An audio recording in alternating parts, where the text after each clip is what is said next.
bespoke radio for the masses. Headline edition, July 8, 1947. The Army Air Forces has announced that a flying disc has been found and is now in the possession of the Army. If the game is rigged, change the game. Game changer. I occasionally think how quickly our differences worldwide would vanish if we were facing an alien threat from outside this world. This is Fade to Black with your host, Jimmy Church, on the Game Changer Radio Network and KGRA, the Global Radio Alliance.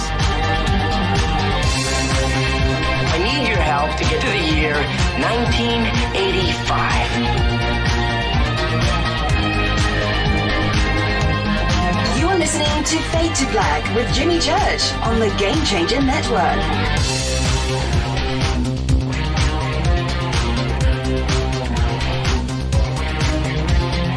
Good evening. All right, Fade to Black. Bespoke radio for the masses. Yeah. How you doing? How you doing, man? Today's Monday, March 8th, 2021. 67 days into the new year. 298 days left.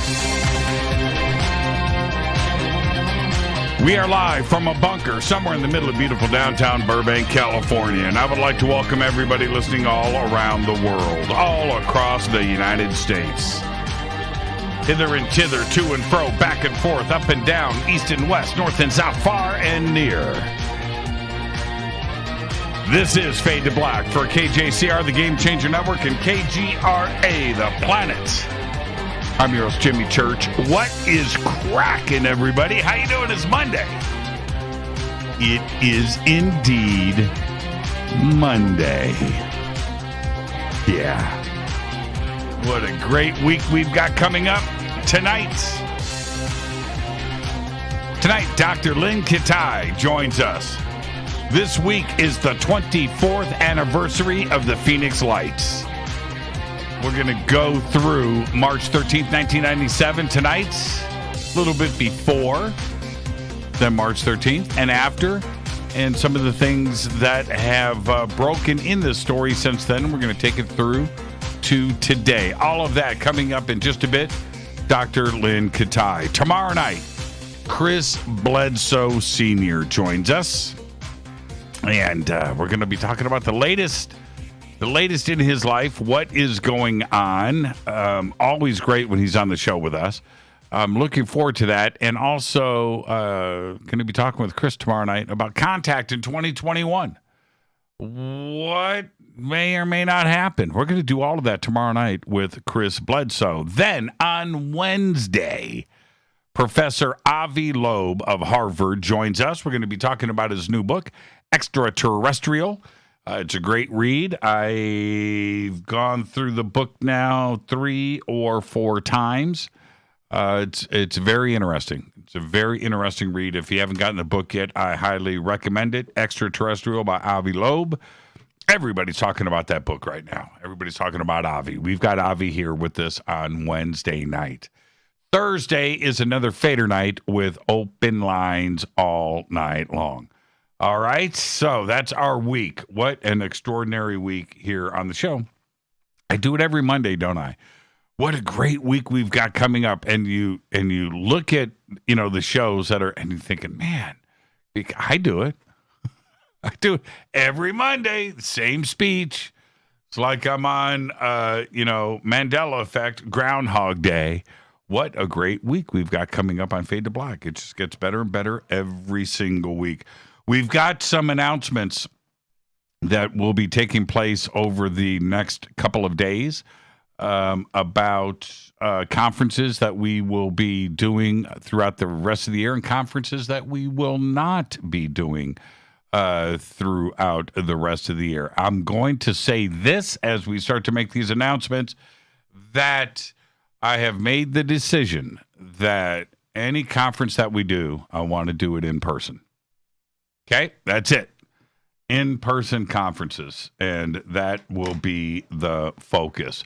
Just made the decision. I've made it. I want to get back to a normal life.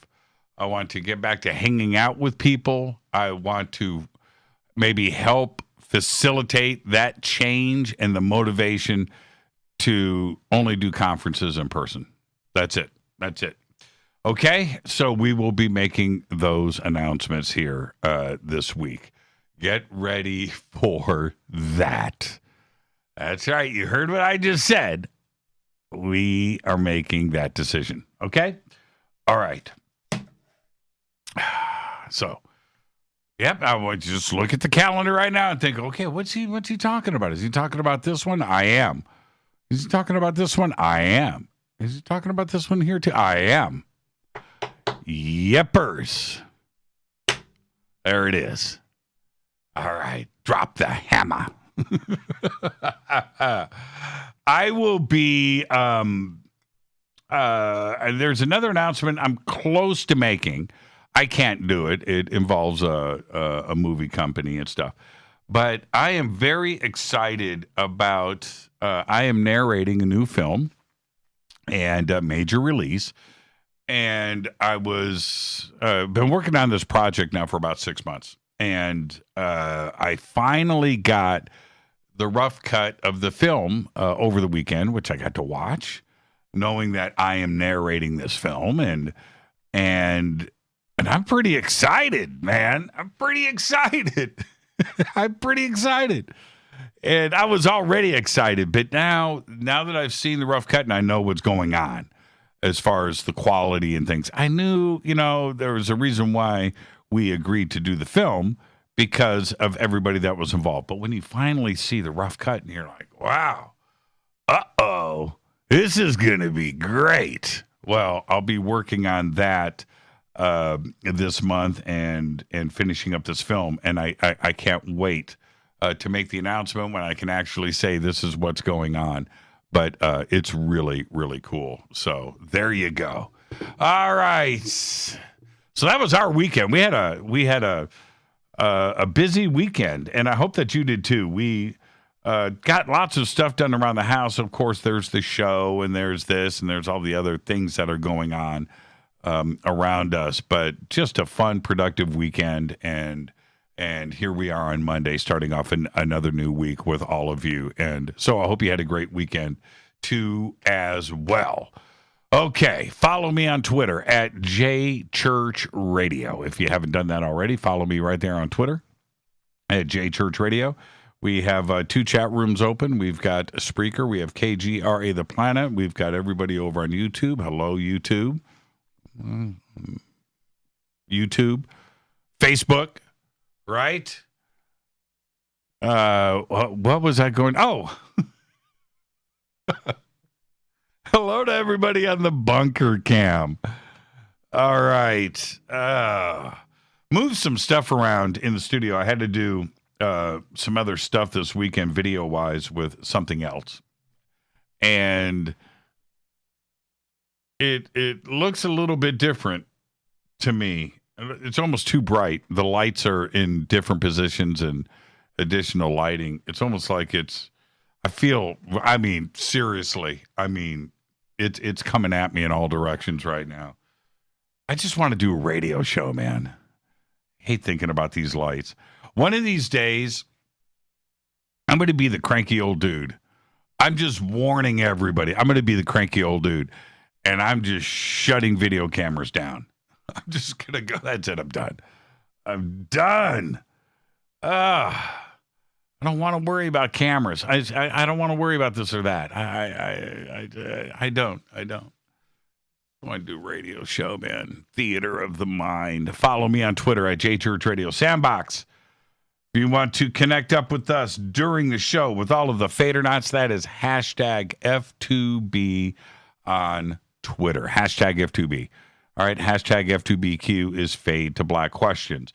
You can email throughout the show, Jimmy at jimmychurchradio.com. All right. And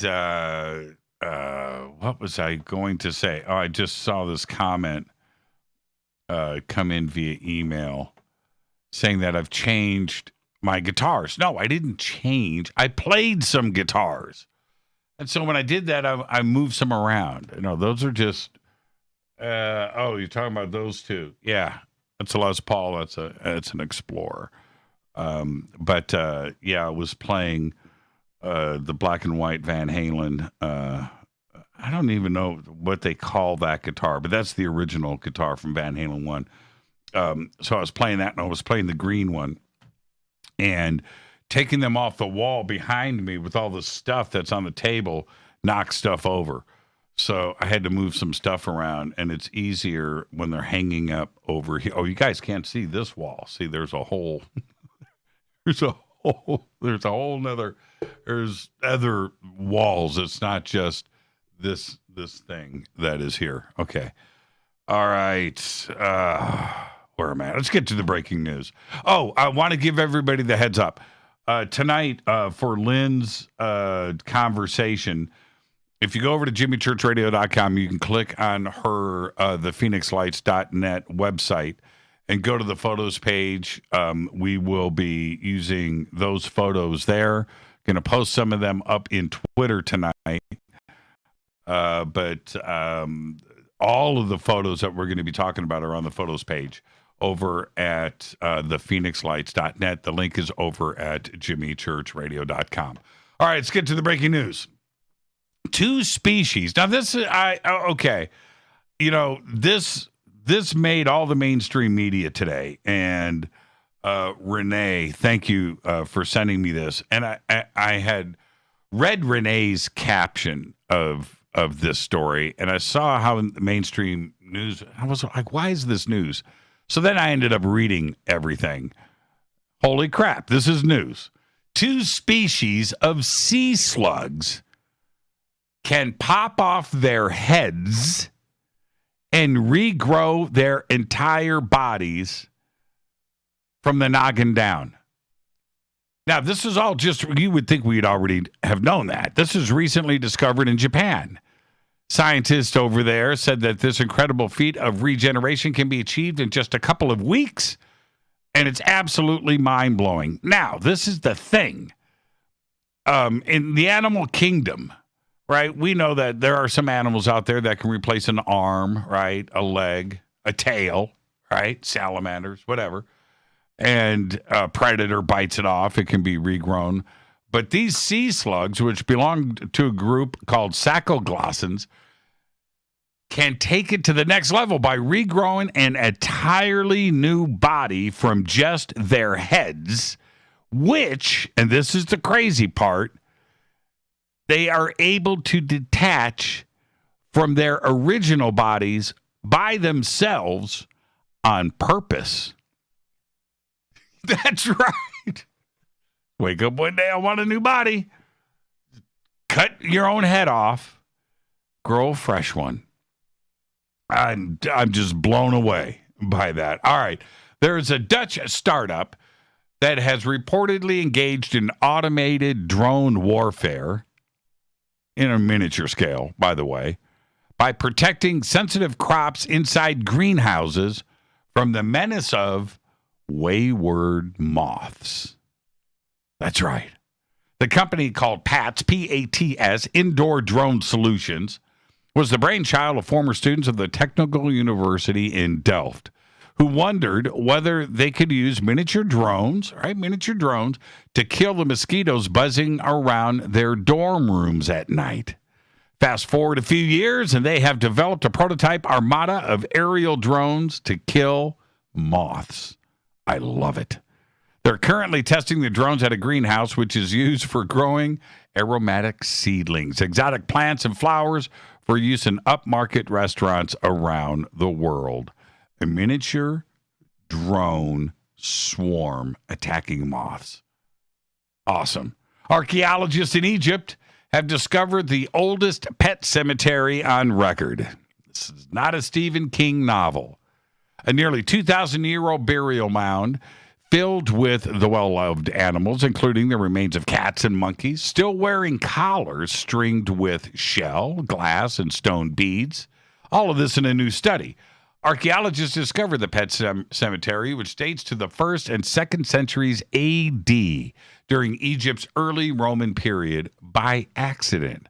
For years, researchers have excavated the outskirts of Bernice because it houses an ancient dump filled with rubbish from Egyptian society. The entire study was published online. You can check it out in the journal World Archaeology. I would have thought it would have been 4,000 years old.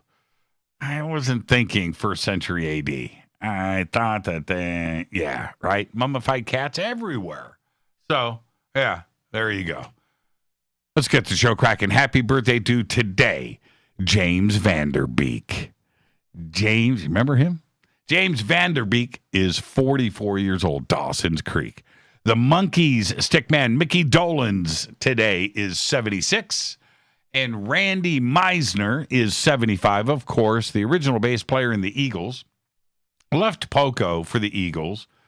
And then when he left the Eagles, his replacement in Poco, Timothy B. Schmidt, was hired to replace him in the Eagles. That's just the way it was back in the 70s, I guess. And it's kind of strange, but that's the way it went down. Of course, he was the lead singer on Take It to the Limit. Three Dog Night guitarist Michael Alsop today is 74, and Gary Newman is 63. That's right, Cars. The Gary Newman, 63 years old. Our dead guy's birthday today is the one and only, moment of silence, please, Clive Burr. 1957 to 2013, died at the age of 56. Clive was previously a member of Samson and then joined Iron Maiden in 1979. Auditioning and joining upon the recommendation of then Iron Maiden guitarist Dennis Stratton, Burr played on their first 3 records, Iron Maiden, Killers, and their breakthrough release Number of the Beast, which was the maiden debut of Bruce Dickinson.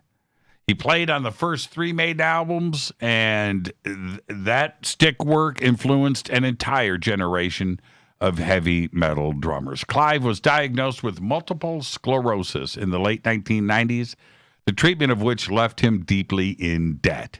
Iron Maiden staged a series of charity concerts that were involved in the founding of the Clive Burr MS Trust Fund.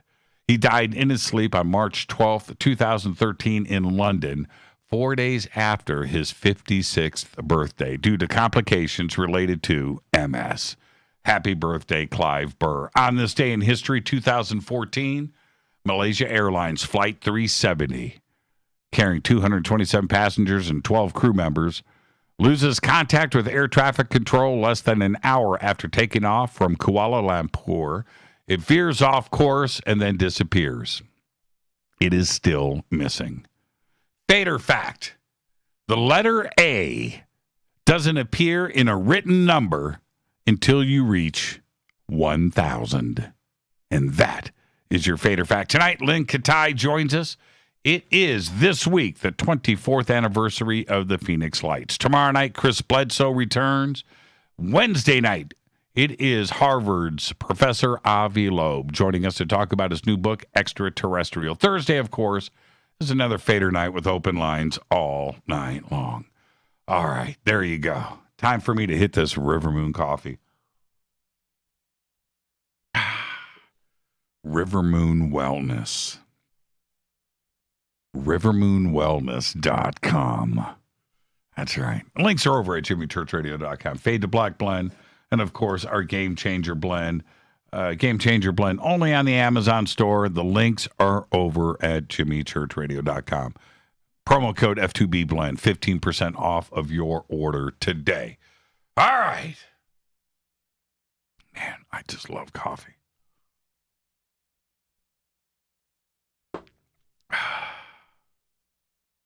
Every morning I wake up. It doesn't matter what day of the week it is. I wake up. Sometimes I smell the coffee.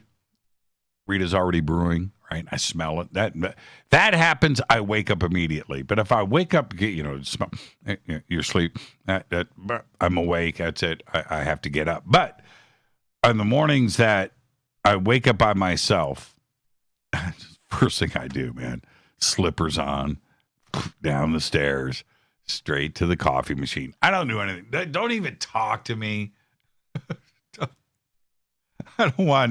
I need that coffee. Something about that, going out to the back patio with, and it's just my routine now. And sitting down, sun, dogs, birds chirping, cup of coffee, fresh air, and I can start my day. That's it. That's it. If we move to a winter climate, I'm so screwed. I'm going to still, right? Shovel the patio, get the snow off, brush the snow off the chairs, sit down. Yeah. Coffee. Over the last week, there's been quite a dust-up over the comments made by one Neil deGrasse Tyson about the Tic Tac. Now, I personally went through probably 500 comments, maybe more, maybe 1,000, somewhere in there, in his Facebook post. And most of those comments from his followers were calling him a paid government shill, an outright disinfo agent, pulling no punches, going for the throat. His posted comment about the Tic Tac was, quote, "Not knowing what it is does not count as evidence for knowing what it is," end quote. To date, it has garnered 97,000 likes, 11,000 comments, and 6,000 shares. His public Facebook page has 5.2 million followers. There is no question of his rock star status as a physicist. He has a tremendous amount of influence with his fans, 5.2 million followers. But he should also take notice with the tone of the responses to his post. But I doubt that he does.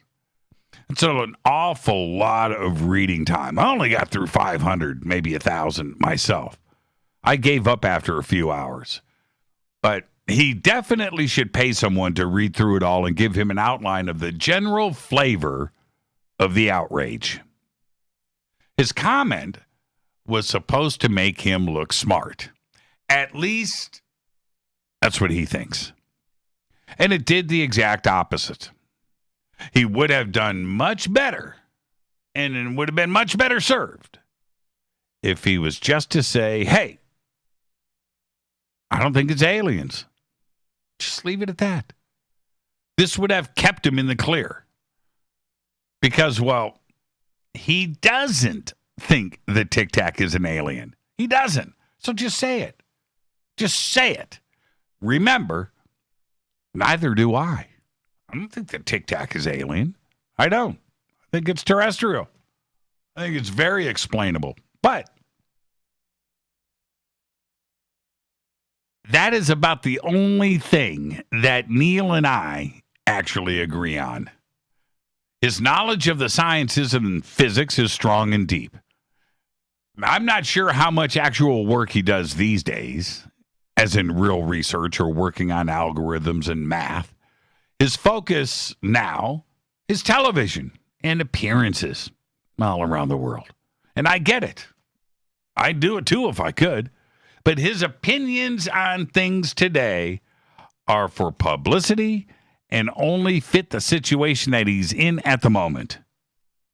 Because he is the king of the flip-flop. This weekend, I started season 3 of Cosmos. And I'm about halfway through it. And it's actually pretty good.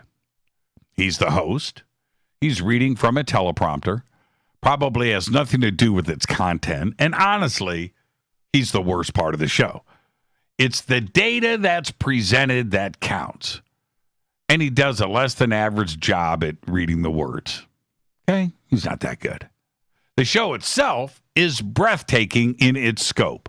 The graphics are world class, and the ideas that are brought forward are worth putting up with old Neil. Okay, I'm just going to say it. You just kind of tolerate it. In fact, after a while, he just becomes invisible. It's no biggie. You're just bringing in the data. You don't care about Neil. And here's the big one. But time after time, episode after episode, Neil talks about how much life there is out there, that it's everywhere, how it fights for survival in our solar system and beyond. He talks about how much we don't know, and turns it into a very convincing argument about how much life is out there. And it's fantastic, and it's well done. But it's also the opposite of his post from last week. Remember, his post is not knowing what it is does not count as evidence for knowing what it is, which is the exact opposite of Cosmos. You see, Neil is the victim of Neil. He has to be the smartest guy in the world at all times, and he really believes this. Imagine being Neil deGrasse Tyson. No matter what you say, the words are coming from the smartest guy in the world. At least, this is what he believes. And he can't get out of his own way. I almost posted this comment in his thread from the weekend, but I didn't for many reasons. But the main thing for me is that I don't think he's a paid government shill. So I'm not going to be part of this thread. And I don't want to seem that like I'm jumping on that bandwagon, because I'm not. I just think he's got a good agent and he's making a pretty good living at it. I don't even know what he does, actually. But he's doing good for himself. And I know that there are those out there who thought that I would pat him on the back for discounting the Tic Tac as anything extraterrestrial. Well, I would have if he had done it the right way, by the way. But to be really honest here, I haven't agreed with any of his opinions over the years. And yes, I said any, as in all, in totality. His presentations with facts are solid, but that's just reading from a textbook, and anybody could do it. The chances of Neil and I sitting down and having a conversation are very, very slim, and I get that. I've reached out to him. He has passed twice. Okay, but you can never predict the future, though, so you never know. But I'll say this. I could stand up to Neil. I would counter and jab. And in the end, he would tap out. You see, there is a big difference between the two of us. I still think, wonder, ponder, and I write my own material. Just watch season 3 of Cosmos. You'll pick up what I'm putting down. This is Fade to Black. I am your host, Jimmy Church. Tonight, Dr. Lynne Kitei joins us. This week is the 24th anniversary, hard to believe, of the Phoenix Lights. Tomorrow night, the return of Chris Bledsoe. Wednesday night, Professor Avi Loeb of Harvard joins us. Thursday is another Fader night with open lines all night long. I'm your host, Jimmy Church, on the Game Changer Network and KGRA, The Planet. I'll be back with Dr. Lynne Kitei. Stay with me.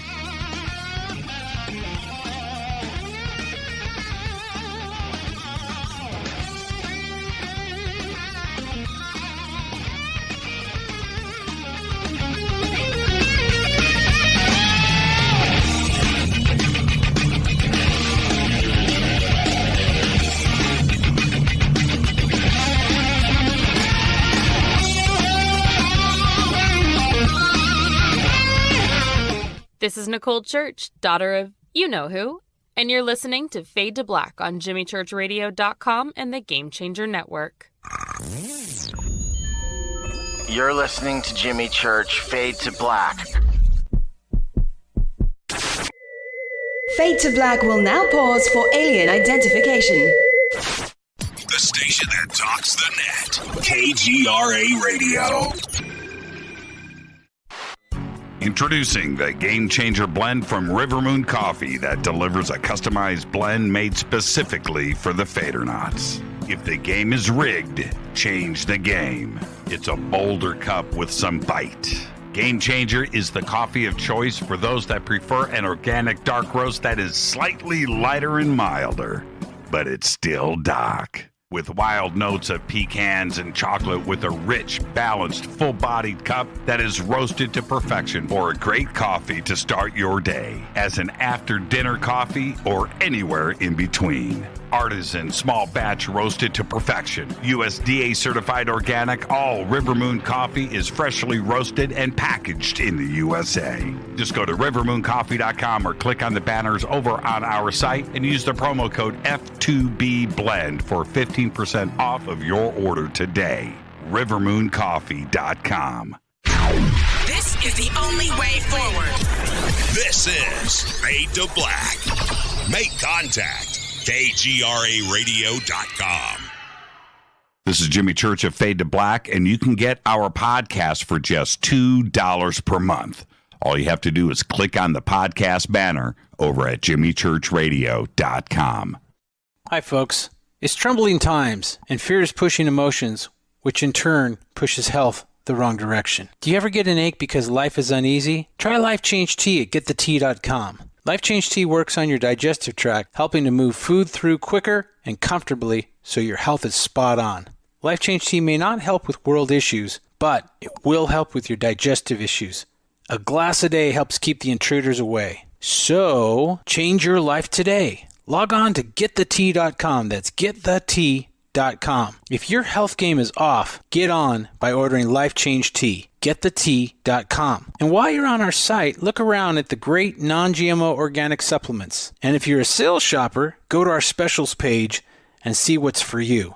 I've been drinking the tea for 12 years and I'm sure glad for its health benefits. Again, that's getthetea.com. Getthetea.com.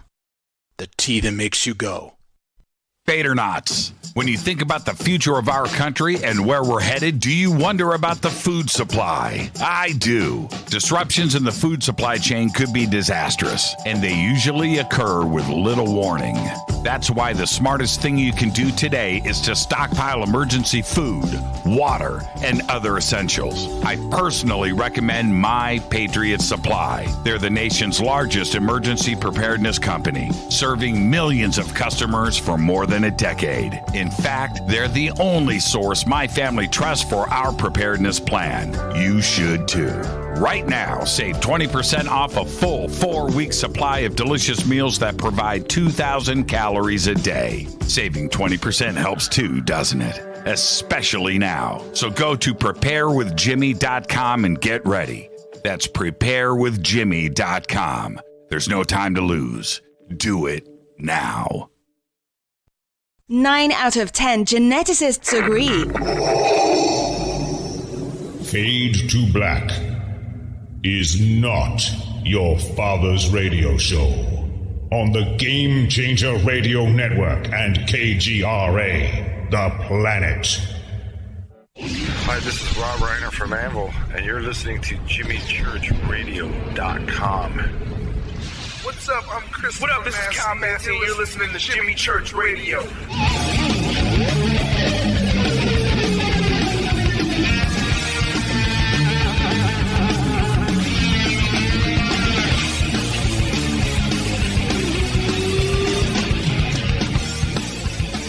All right, welcome back. Fade to Black. I am your host, Jimmy Church. What a great week we have got coming up tonight. Of course, Dr. Lynne Kitei joins us. It is the 24th anniversary this week of the Phoenix Lights. Tomorrow night, Chris Bledsoe returns. And then Wednesday night, it is Harvard's Professor Avi Loeb joins us to discuss his new book, Extraterrestrial. Thursday night, of course, is another Fader night with open lines all night long. But tonight, it's Dr. Lynne Kitei. And we are going to discuss all of the details from the beginning through to today. We're going to get everybody fully updated on the Phoenix Lights. She's an internationally acclaimed physician and health educator who pushed aside her successful medical career to pursue the Phoenix Lights book. Internationally award-winning documentary and curricula projects. She is the leading and cutting-edge era of early disease detection and prevention as chief clinical consultant at the world-renowned Arizona Heart Institute. in Phoenix, Arizona. Now, until coming forward after 7 years of anonymity as a key witness to the still unexplained Arizona mass events of March 13th, 1997. Dr. Lynne received her Bachelor's of Science degree in secondary science education with a minors in communications and voice from Temple University in Philadelphia in 1970. She received her medical degree from Temple University School of Medicine in 1974 and completed her postgraduate studies at the Medical College of Pennsylvania. Her website, of course, is right there at jimmychurchradio.com, thephoenixlights.net. The links to everything that we are going to be talking about tonight are over on her website. You can just click right there. And I would like to welcome back to Fade to Black, Dr. Lynne Kitei. Dr. Lynne, how are you tonight? I am terrific, very excited to share data that probably a lot of your listeners have heard, but a lot of new data that they probably haven't, because there is so much mis and disinformation, even still, to what is being called now the most witnessed, most documented, and most important mass anomalous aerial sighting in modern history, if not all of history. And it's a thrill to be with you all. Yeah, and thank you so much for that, Dr. Lynne. I want to share with everybody what you and I talked about this week, which I thought was a lot of fun, but it also caught me by surprise. And that was I was out driving in my car 2 weeks ago. Let me back up. 2 weeks ago, when American Airlines Flight 2292, that story first broke, I was in the middle of a live broadcast for a conference for the Conscious Life Expo. And the news broke in, and I think I had on your friend, Linda Moulton Howe, and Nick Pope. And the story broke, and I said then, I've got the feeling this is going to be some very big news. But at the time, on Sunday, this is just a couple of hours after the initial sighting. Now, later on that week, as the story is starting to break, I'm driving around in my car, and I'm listening to talk radio, and there it is, right there on talk radio. Dr. Lynne Kitei is joining us to talk about this sighting of American Airlines. And I thought, how cool is that, right? And knowing that you were going to be on the show and everything else. But is it something that, are you comfortable with media reaching out to you in moments like this, where there's a breaking story and now they want to bring you in? What do you think is going on with all of the mass media coverage right now with the UFO subject? Actually, that is such a great point, and I'm glad that you led off with that, because, of course, you've been so open to the topic, and which is wonderful. But way back in '97, when the Phoenix Lights mass sighting happened, it was quite the opposite. There was so much ridicule and criticism and snickering and laughing and discrediting going on. I was very happy to keep anonymous for 7 years. Since I came forward, and it's interesting, as well, I've actually dedicated my life's work, ironically enough, for over 40 years to community education of vital health issues. I appeared on NBC in Philadelphia, and a syndication grew from that, which was showing in Phoenix when we moved here in 1980 on CBS, then also worked with NBC in the early 80s, and then USA Cable before forming my own company to produce video and workbook curriculums on the realities of vital health issues. So when this topic fell in my lap, I certainly felt compelled as a scientist, as a physician, as well, to let people know they're not crazy and they're not alone, even though most anomalies can be explained. Only a small percentage cannot, but just because we don't have the technology yet to definitively define what these things are, it doesn't mean they're not real. And certainly as an experiencer myself and as an educator for over 40 years, when I did come forward, finally after much soul-searching, and seven years later, after the mass sighting in a 750-page journal that I squeezed down to the best of what I could find, and it's now in its fourth print, I have to say that people that I had worked with in the media knew that I would not come forward unless I did my homework, and that it was real, and that it was important. And even though I don't know what they were, and I've never said what they were, I just know that they were, but it's time we get this topic out in the open and address it and accept it and study it so we can find out who's driving these things. And I must say that the media, particularly locally here in Arizona, knew me from the early 80s, and they really embraced what I was saying, and they have taken it so seriously, which is what needs to happen. Yes, those things can be explained, and certainly many sightings that we have are either drones or balloons or Chinese lanterns or flares or whatever. But there are a small percentage that cannot, and now they're taking it seriously. And to answer your question, I welcome them to call me, because we've had instances right before the 10th anniversary, actually right before our governor came forward. We had a stream of flares being sent off, and by then I had trained myself to know the difference between flares and the Phoenix Lights, which we'll get to. But I had so many calls in real time from the media, from all the stations, and I said, don't get so excited, because they were getting lots of calls from people. What the heck is that?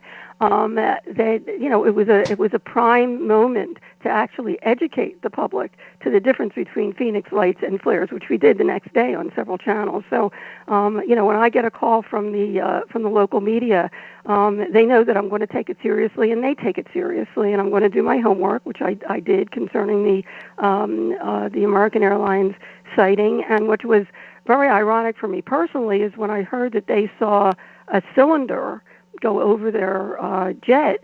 If you go to the photo page, which we're also going to be referring to on the Phoenix Lights Network website, which is a unique collection, by the way, of 35-millimeter photographs of these anomalous aerial phenomena that I've been gathering for a couple decades now, and have had studied by university and military optical physicists, a number of them, to explain to me what they were, and nobody can.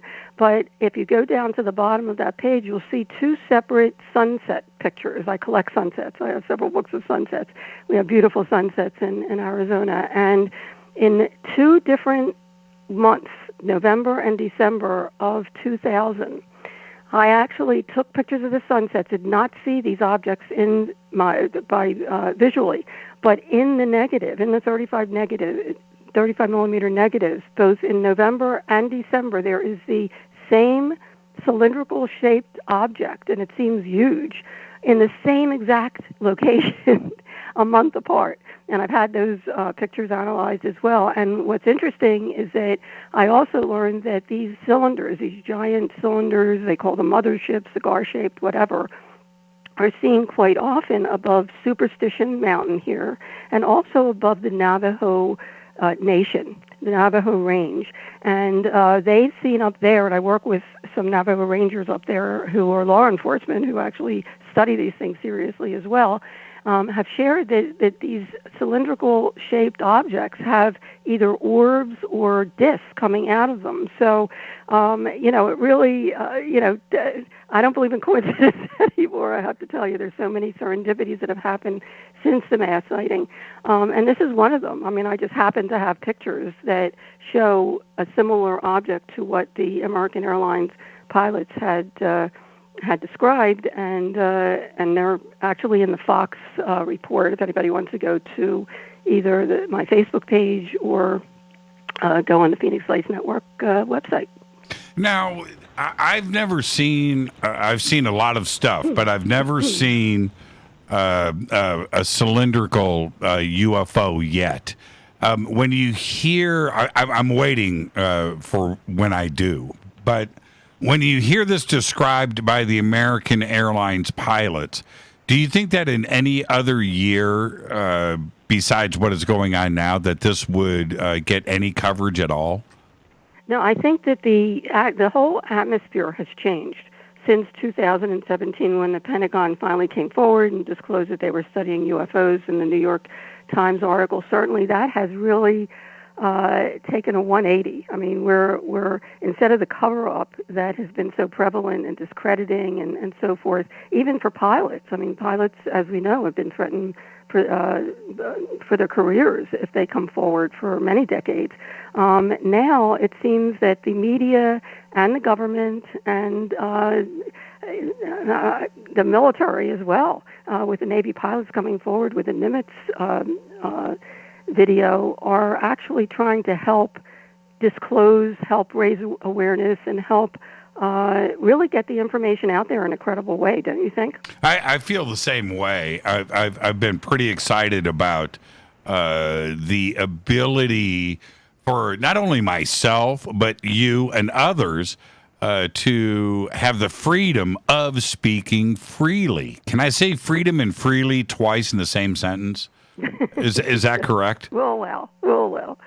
Yeah. I mean, it does seem that way. I mean, I've certainly felt some freedom here in Arizona. It should be that way everywhere, to be able to share and be able to take a look at the data. And I always say, just look at the data; it speaks for itself. And certainly study the data. And that's what I've been trying to do since I, saw the same thing that thousands of people saw on March 13th, 1997, but actually was not only witnessing them, but documenting them also on 35 millimeter film and video for 2 years prior. Do you want me to get into that? Well, we're going to go through the flow of everything, and we're going to do the pre-March 13th, 1997 events that surrounded you, and then we'll go through that. But before we get there, did it surprise you that over time that most of the skeptics behind the Phoenix Lights have flip-flopped, they went from one side to the other, and it seems that now I think the general consensus behind the Phoenix Lights is it was real, it's unexplained, but the event happened, and it wasn't flares. And I think that's where we are at today. Did it surprise you to see the flow of everything just move over to the other side? Well, as your listeners will appreciate and your audience will appreciate as I tell the story, as it unfolded, actually so did the evolution of people accepting what happened here. There is so much data, as I mentioned, and so many witnesses that describe what they describe is so detailed and so heartfelt that you can't just brush it off. And certainly having the 35 millimeter and also the video that I have, my video has become the signature video, one of the handful of signature videos. Mine is actually over Class B restricted airspace. We'll get into that. So it can't be denied or explained, and we'll get into a lot more. I don't want to spoil it for your audience, but as the story unfolded, so did the people coming on board that actually looked at the data. I know when people have not looked at the data. I still have people, by the way, that are, everybody comes from a different background, from a different upbringing, from a different belief system, from a different worldview. Some people can't deal with this topic, and some people don't want to, and that's okay. That's okay. If somebody has to feed into the flare theory to give them comfort, and let me tell you, there's still people on Facebook that profess that they definitely were flares, but the data is there now. If people actually want to learn and grow and understand what really happened here on March 13th, 1997, and since. Now, okay, what I want to do is kind of set up things, but I do want to touch upon your background just for a minute or two. And one thing that stands out for me, which is you and I just don't believe in coincidences, right? Everything happens for a reason. But with you, one of the things that makes me smile is that I don't know if you had a belief in the UFO subject going into the events of March 13th in 1997, but you did appear in the film Raising Arizona. And your part that, and it's certainly one of the lines that happens in the movie, is a direct reference to UFOs and contact, and it's at it's a press conference, I believe. But that makes me smile every time. Is that the universe letting you know about your future? Right? I have to tell you, Jimmy, it makes me smile too, because it is so. It's almost absurd, because it was 10 years. Raising Arizona was released 10 years in 87 before the Arizona mass sighting. And what's really ironic is not only did I have no interest or knowledge in this topic at all before I saw something up close and personal that I still cannot explain or deny, but what's amazing in the story, and if people don't know, the Coen brothers hit movie Raising Arizona has become iconic, and it's amazing as well that that it starred Nicolas Cage and Holly Hunter and Frances McDormand and just a whole host of other amazing John Goodman and others that were just getting started. And actually, Nicolas Cage and Holly Hunter, for those who haven't seen it, it's a black comedy, cannot conceive. So they decide to kidnap one of the Arizona quintuplets. They had quintuplets and they could miss one. And they have a press conference right after, and one of the reporters sticks a microphone in my husband's face and says, "There's a rumor that your son was abducted by UFOs. Is there any truth to that?" And my husband says, "Oh, please, son, please don't print that. If his mama reads that, she'll lose all hope." And I have to say, not only is it totally opposite from my own take on the whole thing, but there is no other reference in the entire movie to UFOs except that one sentence. Plus, what makes it even more ironic is that the cinematographer, who was also just getting started, went on to do Big and When Harry Met Sally and How the West Was Won with Will Smith and The Addams Family, and also created and filmed the Men in Black series, which opened in 1997, the same year as the Phoenix Lights. And so if you don't believe in coincidence, yes. Right. And so aside from, and I guess the point that I'm trying to make is that aside from that little brush with aliens in Raising Arizona, you had zero experience or interest in any of this leading up to March 13th, right? None. No interest, no knowledge. Actually, I was so busy bringing up two young kids to be caring, productive adults, as well as my company, Health Education Learning Programs. I just didn't have time for it or interest. And until both my husband and I, he's also a physician and a healthy skeptic. I have to say we're both healthy skeptics. You must be open when you're a physician to anything coming through the door, certainly. But until 1995, neither of us had any interest in the topic. The only movies that our kids obviously had seen growing up were Close Encounters and E.T. and the original series, I have to say, of Star Trek, because the messages were so terrific. But here I was, and that's another little coincidence, Jimmy.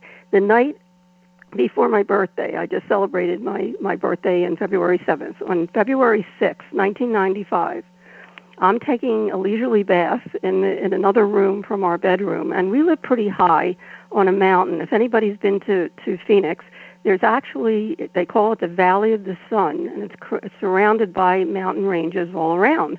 And if you go on the photo page on the Phoenix Lights Network website, the first picture is a topography. And you'll see from our vantage point, and we're pretty high on the mountain, and one wall of our bedroom is a window. So we have a panoramic view of the city skyline, and everything that pops up out there, planes, helicopters, streetlights, car lights, whatever, we get to see. And if something unusual pops up, we also get to see that if we're in the bedroom. At any rate, I'm in the bath, and my husband happened to be on the phone with my mother-in-law from back east, born and raised in Philadelphia, and to call me to wish me a happy birthday. And he was on several state and hospital medical boards. Nothing ever ruffled his feathers. And he sounded alarmed. He says, "What the hell is that? Get over here quick." And I grab my towel, run to the window, dripping wet. And a little below us, and keep in mind, we're nestled in a mountain range. It's a gated property. It's a no-fly zone. And a little below us, over a very treacherous desert landscape, were 3 oval orbs. Now, in a pyramid formation, and my first reaction producing video and workbook curriculums for the public and schools was to grab my video camera, but it was downstairs, and I didn't want to miss anything. And I'm sure you've heard it, Jimmy, and those out there that have had a paranormal experience. You don't want to move. You don't know how long it's going to last. And I tried to take everything in mentally, the size, the shape, the color. They were about 3 to 6 feet each, depending on how close they were. They were about 50, 75 feet off the desert landscape. They were absolutely oval shape which, by the way, I heard your little comment about the Tic Tac video, and when I heard the Navy pilots describe what they saw as oval or like a lozenge shape, I don't know, it just hit home because these things were oval shaped. That's all I could say. And I called them an orb because the light did not extend outside the edge. It was self-contained and a uniform amber color, very soothing, very mesmerizing, did not glare at all. Every other light out there glared. These did not. It was so unusual, and I thought, if I don't get a picture of this, nobody's going to believe it. And I go running to the closet to grab my 35 millimeter that I take the sunsets with, and my husband calls me back. He says, "Get over here quick. One of them is disappearing." And as we watched, the top orb, without budging, started to, and it's really hard to describe in logical terms, started to shrink mechanically, very, very slowly, almost like a dimmer switch. Like there was an intelligence behind it. And the only thing I can liken it to, having watched Star Trek, was the Romulan cloaking device. You know, when the Romulan cloaking device kind of wavers before it cloaks? Well, it didn't do that. I noted that it did not do that. But it felt like it was cloaking. It didn't budge from the other two that were below it, but it just seemed like it was cloaking. And after it disappeared, it still felt like it was there. Where did it go? Okay. So I jump out on the balcony. I get the picture of the two lower orbs, and they're on the Phoenix Lights Network photo page. And noticed immediately an eerie silence, as if time had stopped. It was just bizarre. And as intently as I was watching these two lower orbs, and I did not share this with a soul until 2 years later after the mass sighting with one of the investigators, it felt like something was watching me. And going through my mind, it was so absurd. I was thinking, who are you? What are you? Do you know that I'm here? I'd love to meet you. The next thing I remember, the left bottom orb started to shrink very, very slowly, just like the top one did. And something told me to take a picture, and I snapped the picture real quick. That was the only one that turned out at the time. And if you look at that picture, it was really miraculous because I had a cheap Canon Instamatic camera I was using. And here I caught one of the orbs, the left bottom orb, half disappeared, and the right orb still there. But I didn't even know who to show it to. I knew no one who was into the topic. And I just wondered for 2 years what this advanced technology was. I considered myself pretty educated. I knew nothing about this topic. And I just want to go, before we move forward, I just want to go on two things. The first picture on the photo page is a topography, and from our vantage point, you can see the airport. And right behind the airport is South Mountain on the left, and a few miles back are the Estrella Mountain Range. And this is another serendipity that I want to share with your audience, because 6 months before the mass sighting, I was invited to present my substance abuse prevention education program at their one school that they had there. And they don't talk to outsiders, but I got friendly with the principal and helped him out. And after the mass sighting, it seemed, and if you look on the photo page, again, I say, look at the data, it speaks for itself, these phenomena keep popping up right where South Mountain and the Estrellas intersect, and their very sacred ground is in the basin in between South Mountain and the Estrella Mountain Range. So I called him up, and I said, did anybody happen to see strange lights on March 13th? And he started to giggle. And I said, is that funny? And he said, are you kidding? We've been looking up at them for centuries. We call them sky people, light beings. It's part of their culture. I had no idea. I didn't know this at all. I found out since that not only indigenous cultures worldwide not only believe in other intelligences out there, but they believe they're visiting here. The Hopi have protocols to invite them in. And some of them feel that these orbs are actually spirit world or ancestors coming to give them knowledge and comfort and inspiration. And I have to admit, I've certainly been inspired to do this. As you can tell, I'm a little passionate about it. Well, let me jump in right here. I've got to take a commercial break. We will pick up right here when we come back. Our guest tonight, Dr. Lynne Kitei. It is this week, the 24th anniversary of the Phoenix Lights. And we're going to go through everything. I want you to go to her website, thephoenixlights.net. The links are over at jimmychurchradio.com. Go to the photos page, and you will be able to see the images that we are discussing right now. This is Fade to Black. I'm your host, Jimmy Church. More with Dr. Lynne after this short break. Stay with us.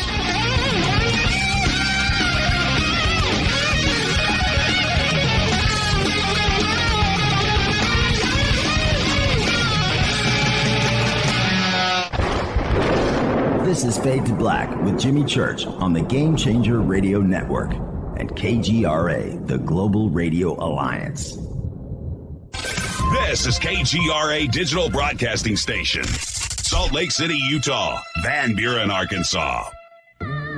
Hello, my name is Billy Carson, and I am a best-selling author and the founder of ForbiddenKnowledge.tv. Together with my team, we have built an all-new conscious streaming TV platform designed with every family member in mind.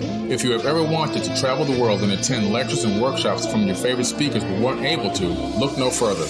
ForbiddenKnowledge.tv. There are dozens of workshops and lectures from speakers you know and love. We have also included amazing categories to assure that your consciousness is entertained and elevating on a daily basis. Amazing interviews, ancient history, ascension knowledge, wisdom teachings, documentaries, conspiracies, mysteries, health and fitness, conscious cooking, meditations, finance, yoga, and so much more. To start your free trial on any mobile device or computer, surf to ForbiddenKnowledge.tv. That's Forbidden Knowledge with the number 4, ForbiddenKnowledge.tv. Again, visit ForbiddenKnowledge.tv today. Listen, I know, and you know, that you've always wanted your first crystal skull. Or maybe you're a collector just like me, but you just don't know where to go to find the real thing. Then I met Carolyn Ford over at EinsteinTheCrystalSkull.com. Carolyn is the guardian of Einstein, one of the most respected ancient crystal skulls in the world. All of her unique skulls have been imprinted sitting with Einstein in his sacred lodge and are carved from the finest gemstone and materials. Imprinting is the process of receiving the ancient wisdom from the master skull or master computer, Einstein, the ancient crystal skull. To see Carolyn's current collection of crystal skulls, just visit her store at EinsteinTheCrystalSkull.com or click on the banner over on our site. Don't forget to use the promo code Jimmy at checkout to receive 10% off of your order today. That's promo code Jimmy. Finding your first or next crystal skull is easy. Just visit EinsteinTheCrystalSkull.com.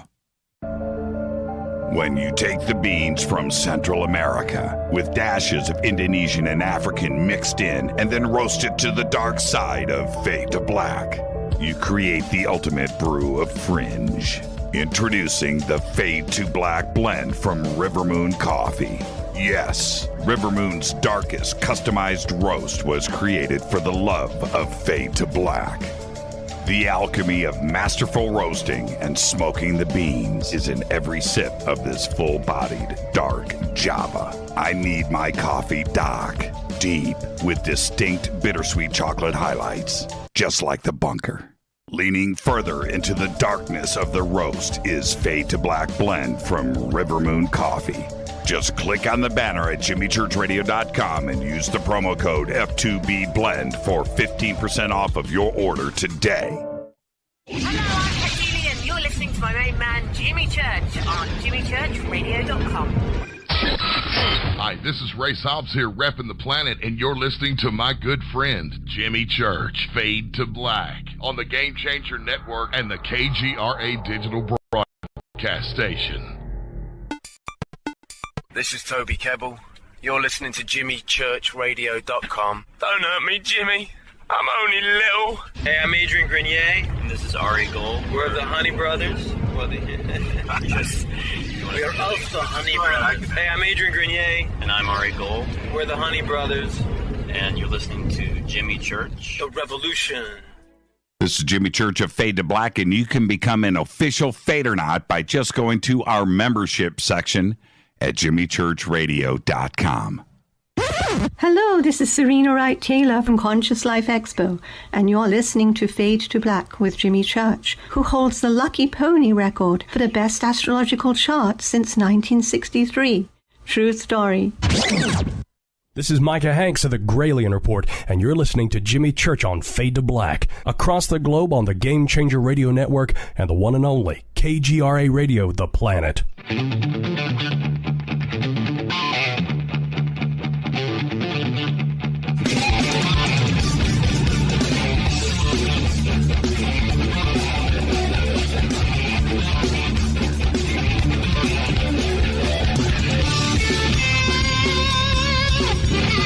Welcome back. Fade to Black. I am your host, Jimmy Church. This week is the 24th anniversary of the Phoenix Lights. Our guest tonight, Dr. Lynne Kitei.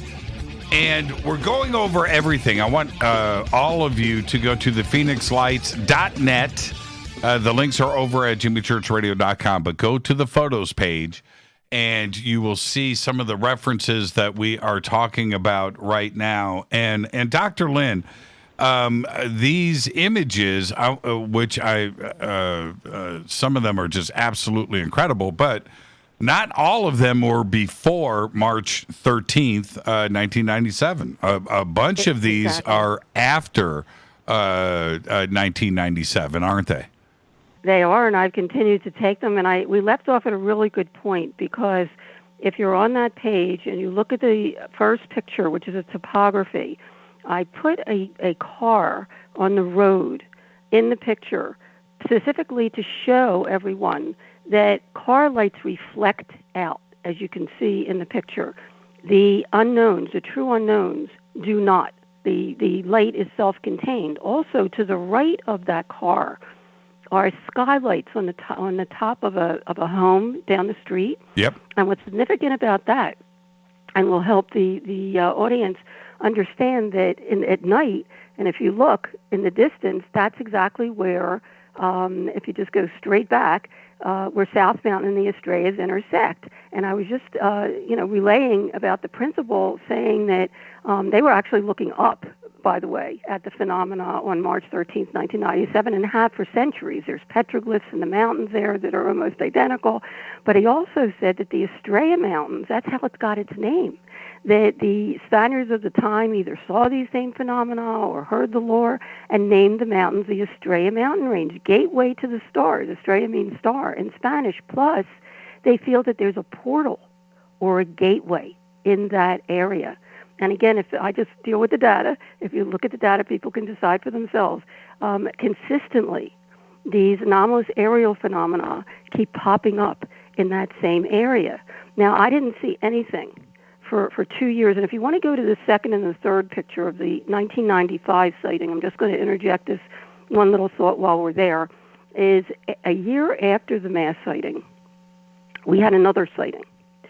And I actually alerted some people that through a fog I saw some lights that were similar, and we actually had 4 people, north, south, east, and west, that coincidentally enough had taken video during the mass sighting as well. And they were on the ready, and we got a 20-minute array of 40-mile wide straight lines and mirror images. And one of the pictures actually on that page is the climax of a giant pyramid in the same location. If you look, you'll see that those skylights are in the same location. But at any rate, I had been told, actually, you mentioned Linda Moulton Howe. I had met with her. I met with very few people. Very few people knew what I had. But I had met with Linda, and she had recommended that I get in touch with Dr. Bruce Maccabee, who I did after this sighting. And I said, look, I have video from 4 different locations. I'd like you to look at it. And as an afterthought, I sent the first and the last picture, because by then I had gone back to the strips and discovered I had additional photographs from 95, and asked him to please tell me what those unknown things were, those oval-shaped orbs were. And he calls me back a couple weeks later, and he says, Dr. Lynne, you told me that your sighting was like a couple minutes long in 95. I said, right. He says, are you sure? I said, that's what I remember. He said, ask your husband. Now, interestingly, my husband was inside when I was taking the pictures. I was outside. Okay, and what I shared with you was what I remember of that sighting. He says to me, you've got to confirm with him. Well, he didn't want to talk about it. Like I said, everybody comes from a different background and a different reaction. He got agitated, which really I couldn't relate to, because to me it was wondrous and amazing.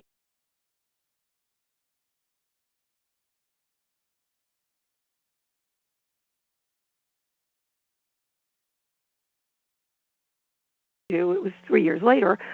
What do you remember of that close sighting time-wise? He says, I don't know, 2, 3, 4 minutes tops. I went back to Dr. Maccabee, and he said, that's impossible. I said, what do you mean? And if you look at the pictures, and he was the first to discover it, and this is important data, the same exact phenomena. If you look at the arrow of lights in the distance, they're pointing in the first picture to 4 lights, in the second picture to 2 lights. Yep. The same exact phenomenon. To that, 2 months before the mass sighting, head-on turning into a V, and during the mass sighting, the signature video is there in 95. They're there in 95, disappearing, while the closed orbs that we were so concentrated on, I didn't even notice those, were also disappearing. So he says to me, that's significant, but he said the most important data, and he was so meticulous, his 21-page report is on our website if anybody cares to read it. He said, look at the skyline. There are many lights on, and I don't know if you know this story, Jimmy, but there are many lights on in the first picture, groups of lights that are off in the last picture. He said, that doesn't happen in a couple minutes. He says, I want you to do an experiment. And again, he was very meticulous in this study. He says, go out on the balcony, try to stand where you were standing in 95, and take a picture of the skyline one night every hour, one night every half hour. I actually did it another night every 15 minutes to find out when the groups of lights were going out. Now, I usually take a bath when we're home between 7 and 8 in the evening, so let's be conservative and say the starting point is 8 o'clock. The lights started going out at 9 o'clock. The last picture is indicative of 10:30, 11 o'clock. He says to me, may I present this case at the upcoming 1999 MUFON, Mutual UFO Network, International Symposium in Washington, D.C. I said, hey, Dr. McAfee, this is your baby. I would have never, ever noticed this data. Just keep my name out of it, please. And I was so grateful for the handful of people that knew who I was and what I had, that he was kind enough to do that. He presented the case in 1999, and I didn't even share it with a soul until the second edition of the book in 2010. The first, if not only, that we know of, authenticated photographic evidence of missing time.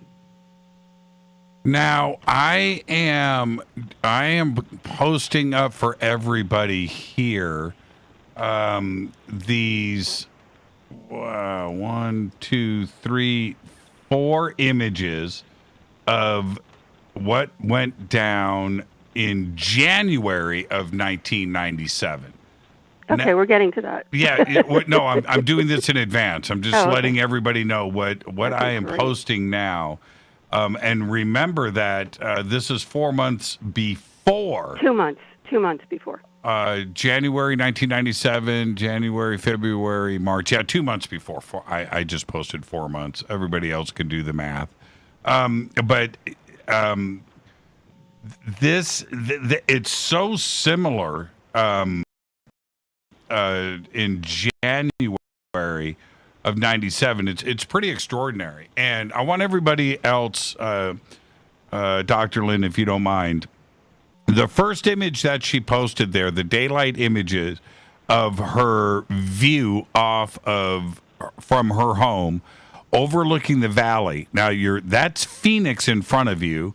That's the airport. The 10 freeway is passing straight through the center of Phoenix, and all of that is in. And if you've ever been to Phoenix, you know the mountain that Dr. Lynne and her husband live on. That has this panoramic view of Phoenix down in front of you, and it's pretty extraordinary up there from any of those homes because you can see everything from the east to the west from your vantage point, correct? We can see a lot. We're kind of nestled in the mountains, so we lose some of the view, but we do have the city skyline view, and we have the airport view.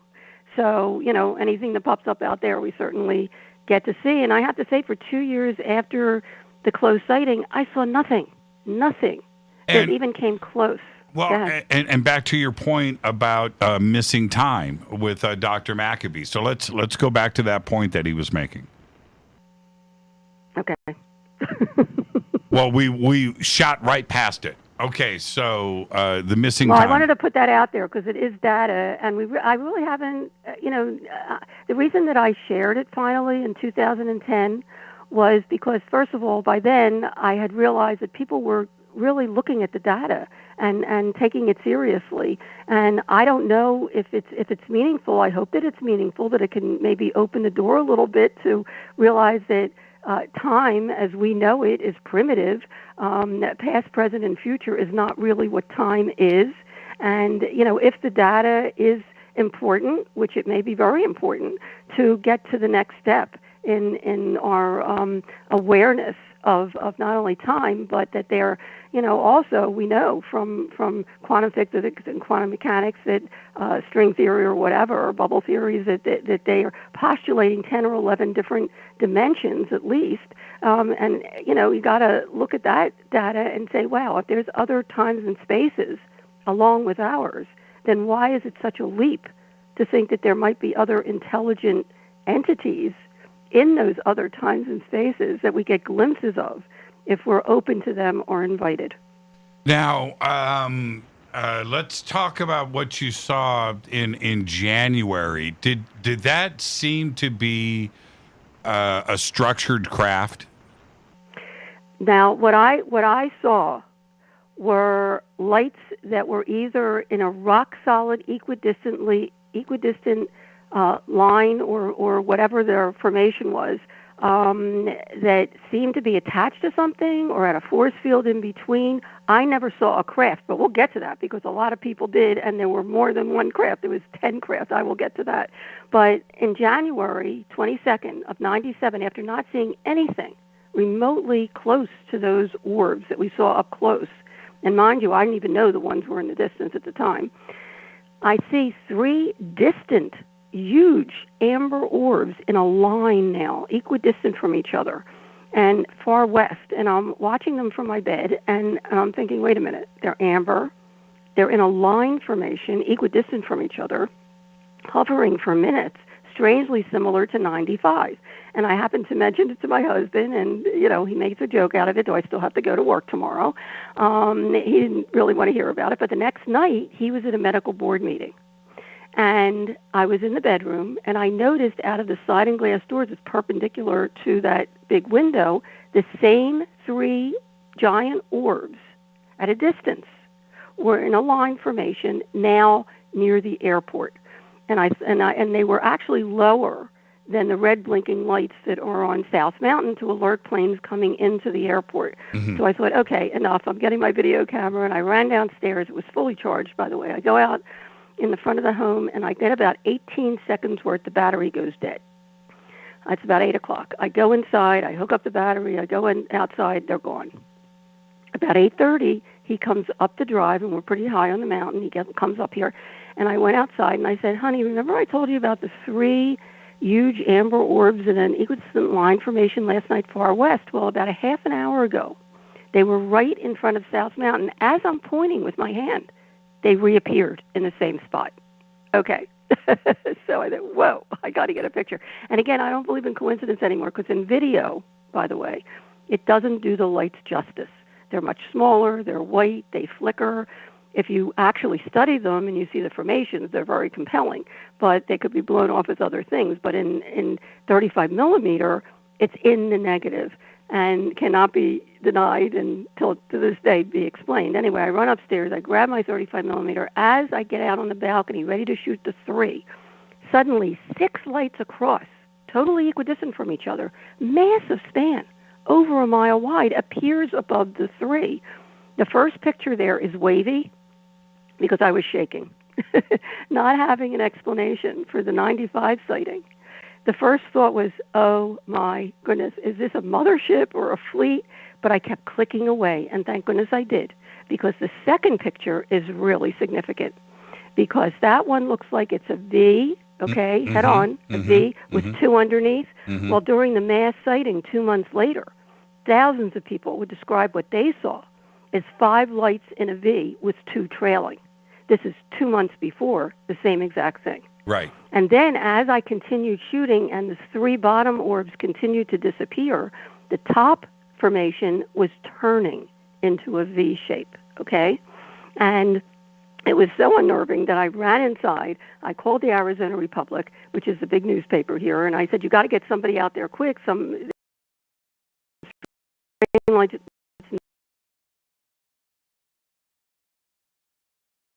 And by the time I finished my sentence, they were gone. Did not sleep well that night, okay? The next morning, I get up, and I figured, look, being my healthy skeptic, there must be a logical explanation. I called the Arizona Republic again, and I said, did anybody call last night to report strange lights in front of South Mountain? She gets off. She gets right back on. She said, nope, nobody called. I said, well, I know I called. So I said, well, we did see something strange. Do you know who I might contact to find out what they might be?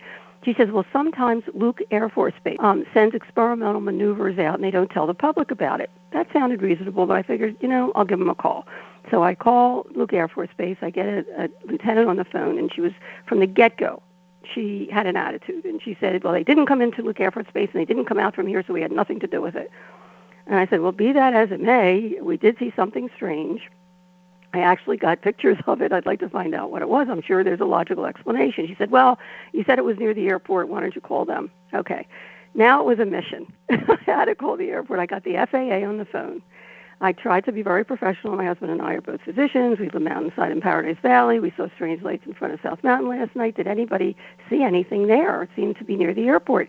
She says, well, actually, there was a group of air traffic controllers here last night, and I think they did see something. Let me ask. I said, oh, please, if anybody saw anything, please put them on the phone. Anyway, finally, this guy gets on the phone. Now, I met him subsequently. He's a real mellow guy. He was more excited than me. He gets on the phone and said, did you see us equidistant from each other at 11 last night at 8:30? I said, yes, that's why I called. He said, actually, we saw 3 at 8 o'clock. I said, I saw them too. He said they popped up over Class B restricted airspace. Now, there's a 30-mile radius around the center of the airport. Anything that comes into that airspace, particularly 1,000 feet altitude that these were, must call into the tower, and no one did. So they immediately looked on radar, didn't show up on radar. The 3 disappeared. When the 6 popped up at 8:30, they really got nervous. They looked on radar, did not show up on radar. They took their high-powered binoculars to look, and this will answer your question also from what people described, some people described. They described 6 points of light, totally equidistant from each other, massive span, over a mile wide, that seemed to be attached to something. But they couldn't quite see what these lights were attached to, or they had a force field holding them in rock-solid formation.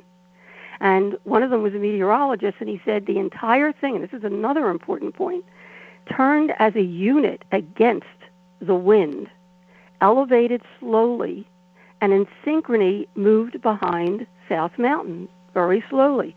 So I said, so what was it? And there was silence. And then one of them says, beats me. I said, you're air traffic controllers. You're supposed to know what's in our airspace. They ruled out every conventional aircraft, balloons, Chinese lanterns, even flares, even skydivers with lights. They ruled out every possibility. To them, they were true unknowns. And we kept in contact. I continued photographing these phenomena. They were showing up usually in sets of 3. And I continued. I felt compelled to film them. In fact, my husband was getting a little annoyed with me, and this is how close I was to the topic, okay? I finally felt, okay, I've got to show the video and talk to my friends and find out if anybody knows somebody that I can show this to and find out what's going on. A friend of a friend had a neighbor who had a friend who knew the past president of MUFON, Mutual UFO Network, which I had never heard of at the time. And I called him up, and I said, look, we're seeing these strange lights. Now, he hadn't heard about it, but there were other people that were seeing them along with me and photographing them. In fact, Steve Blonder called MUFON up to his balcony the night of March 13th, and they caught the arrowhead that you see sometimes of 5 lights. I mean, amazing footage. And his footage and my footage are before 10 o'clock. That's significant. We'll get to that. But at any rate, I said, I also have a picture, and that was the only one that turned out at the time, that I'd like someone of credence to take a look at. And he refers me to a field investigator for the following Wednesday, who calls me up on Tuesday to say that the then state director, Mom had passed, the funeral was Wednesday morning, he wanted to be at the meeting, could I postpone? I said, look, I really want somebody to take a look at this. I'm busy for another 2-3 weeks, but I do have a window of opportunity Friday morning at 10 o'clock. He said, fine. I knock on his door Friday morning. He opens the door. The first thing he says to me is, did you see the mass sighting last night? I said, excuse me. I said, I saw something very similar to what I witnessed 2 months ago. In fact, I called in air traffic controllers this morning because it looked like the same thing, and they confirmed not only was it the same exact phenomena in the same exact location, but there were a couple of pilots, a commercial pilot who called in to say, what the hell are these lights over me on departure, and a private pilot that was on approach that saw these 6 lights in a V formation. I said, yes, that's what I saw. In fact, by the time I got out there and got my camera focused, it had changed. I guess it turned, and I got the 3 endpoints of a giant V or triangle, and I have the video with me in hand. He said, great, because NBC was coming to interview him in a half an hour. I said, whoa. I said, wait a minute. I don't know what we're dealing with here. Is it a hoax or military or whatever? But it doesn't matter. It's not about me, and it's never been about me, Jimmy. It's about the data. And I said, look, I have video of what we saw last night. I don't know what it is, but let other people see it, share it with whoever. I'm out of here. And I left. That afternoon, talk about a coincidence, I'm sitting in front of my TV. I didn't even know if they were going to cover it. And I'm sitting in front of my TV with my VCR ready to go, and every news station was showing my video. It was really exciting, I have to tell you. And by the 9 o'clock news, a couple other videos, the Arrowhead and a Boomerang video came forward, which is outrageous. The Boomerang video is amazing, but that was taken after 10 o'clock. Excuse me, 2 Boomerangs were taken after 10 o'clock.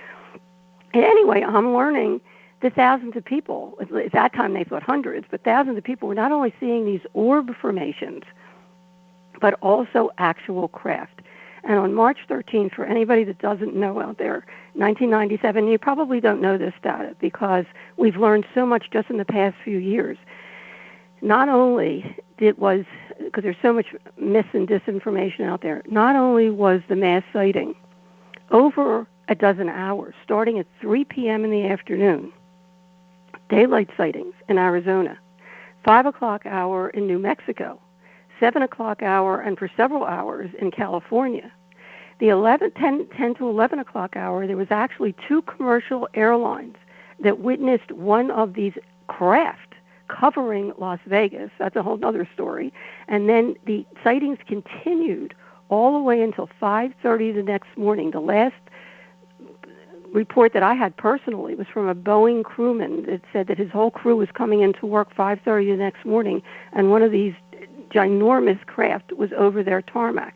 Now again, at 8:30, and we had a call at 3 a.m. that evening, or next morning, from an alleged crewman from Luke Air Force Base who called the National UFO Reporting Center in Seattle, Washington, Peter Davenport, to report in great detail, we have part of his recording in the documentary, that jets were sent out from Luke Air Force Base to intercept and get gun camera film, which I heard that they did. I haven't seen it, but I heard they did, to intercept one of these mile-long craft over Central Phoenix, 7th Avenue and Indian School. As they got close, the lights started to dim, and then the entire thing blinked out and disappeared. Freaking out, one of the pilots, who this alleged crewman said he helped out of his aircraft, and Luke Air Force Base went on lockdown. So there was so much going on, and the media picked up on the 8 to 10, when people were outside looking up at the clear sky where the Hale-Bopp comet was clearly seen that evening. Thousands of people were outside looking up at the sky. Talk about a coincidence. Right. When they also got a glimpse of these and a couple years ago, Peter Davenport, director of the UFO Reporting Center in Seattle, Washington, reported in a conference that I was speaking in Oregon, and he has since, that one of these objects was 8 miles wide. And it wasn't only orbs. We did a 12-year study, a meticulous study. 2 or more people had to see the same craft. And these were thousands of reports from the National UFO Reporting Center in Seattle, Washington, Arizona MUFON, Village Labs, which was a computer lab near Arizona State University, which was a clearinghouse for many of the reports, as well as then Councilwoman Vice Mayor of Phoenix, Frances Barwood. She received about 1,000 reports herself. 2 or more people had to see the same craft. And if you go on the GAP page, G-A-P, Geospatial Animation Project, they're beautifully illustrated, and there's animations there by Larry Lowe.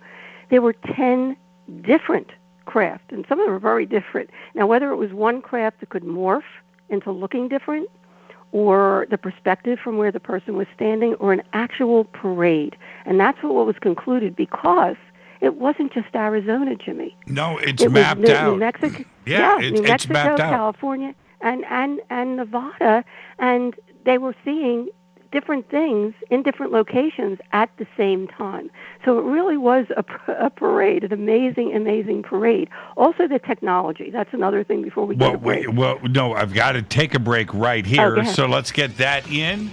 Our guest tonight, Dr. Lynne Kitei. This week, the 24th anniversary of the Phoenix Lights. We're doing full coverage tonight from beginning to end. I'm your host, Jimmy Church. This is Fade to Black. More with Dr. Lynne after this short break. Stay with us.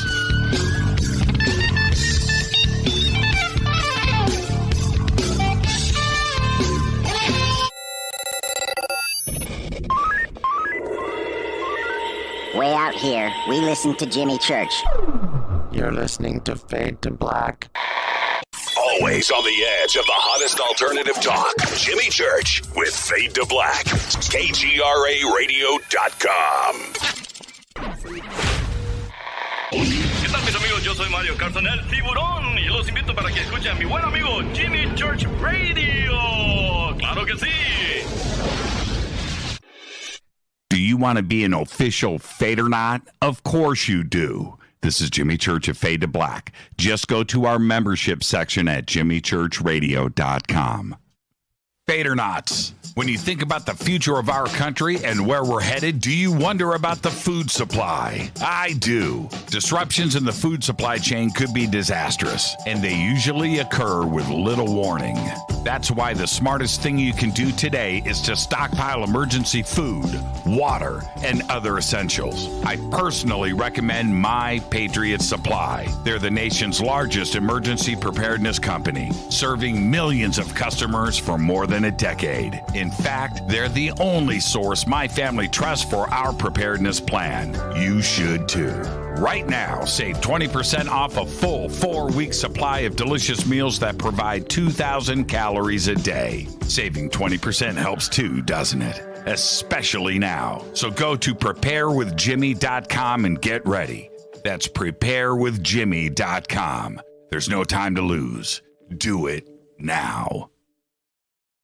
So, you love talk radio? Then you'll love TalkStreamLive.com. TalkStream Live is always on, 24/7 with the best streaming talk shows. Find your favorite talkers and discover some new ones. It's free, readily available online or on mobile with any smartphone or tablet. Finding your favorite talk shows all in one place has gotten a whole lot easier. Just go to TalkStreamLive.com. Be sure to download the free apps from Google Play or the iTunes App Store.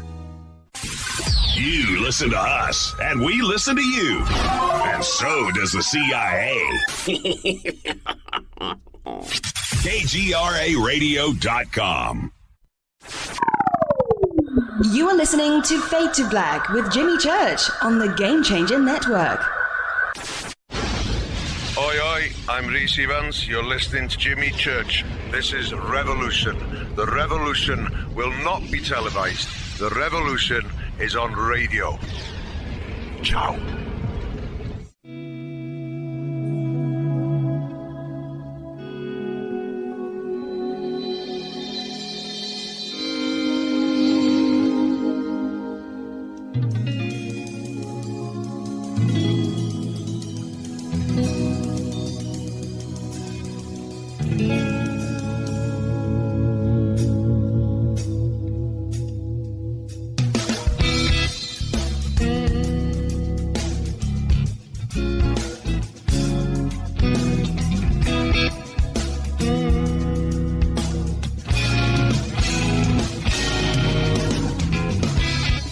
Welcome back. Fade to Black. I am your host, Jimmy Church. This week is the 24th anniversary of the Phoenix Lights incident. Our guest tonight is Dr. Lynne Kitei, and we'll get to is on the internet. Everybody today needs virtual Shield VPN. It's the only VPN I'll ever use because they have a strict no-log policy. It's all built into their software from the ground up for privacy protection. It's really that simple. Virtual Shield routes your internet through advanced encrypted servers across the globe to prevent your internet service provider from being able to and track what you're doing on the internet. Go to virtualshield.com/fade to black. It's that simple. virtualshield.com/fade to black, and you will get Virtual Shield for 50% off today. And if you don't want to type into your browser, just click on the link in the video description box below. Virtual Shield VPN. Our guest tonight, Dr. Lynne Kitei. And right before the break, Dr. Lynne, one of the most interesting aspects for me with this is when you look at the sightings across multiple states and the timing of it, it appears to me that this is the way that I look at it, that it flew over Vegas and then kind of went through Arizona, across Phoenix, then turned south towards Tucson. And the sightings and the witnesses can map this out for us. Is that essentially what happened? That's one of the things that happened, because I mentioned it actually started for days before, needless to say. But on March 13th, 3 p.m. in the afternoon, there were daylight sightings in Arizona. So it didn't necessarily, the first official report came in about 8 o'clock from a retired police officer in Paulden, Arizona, and from Nevada.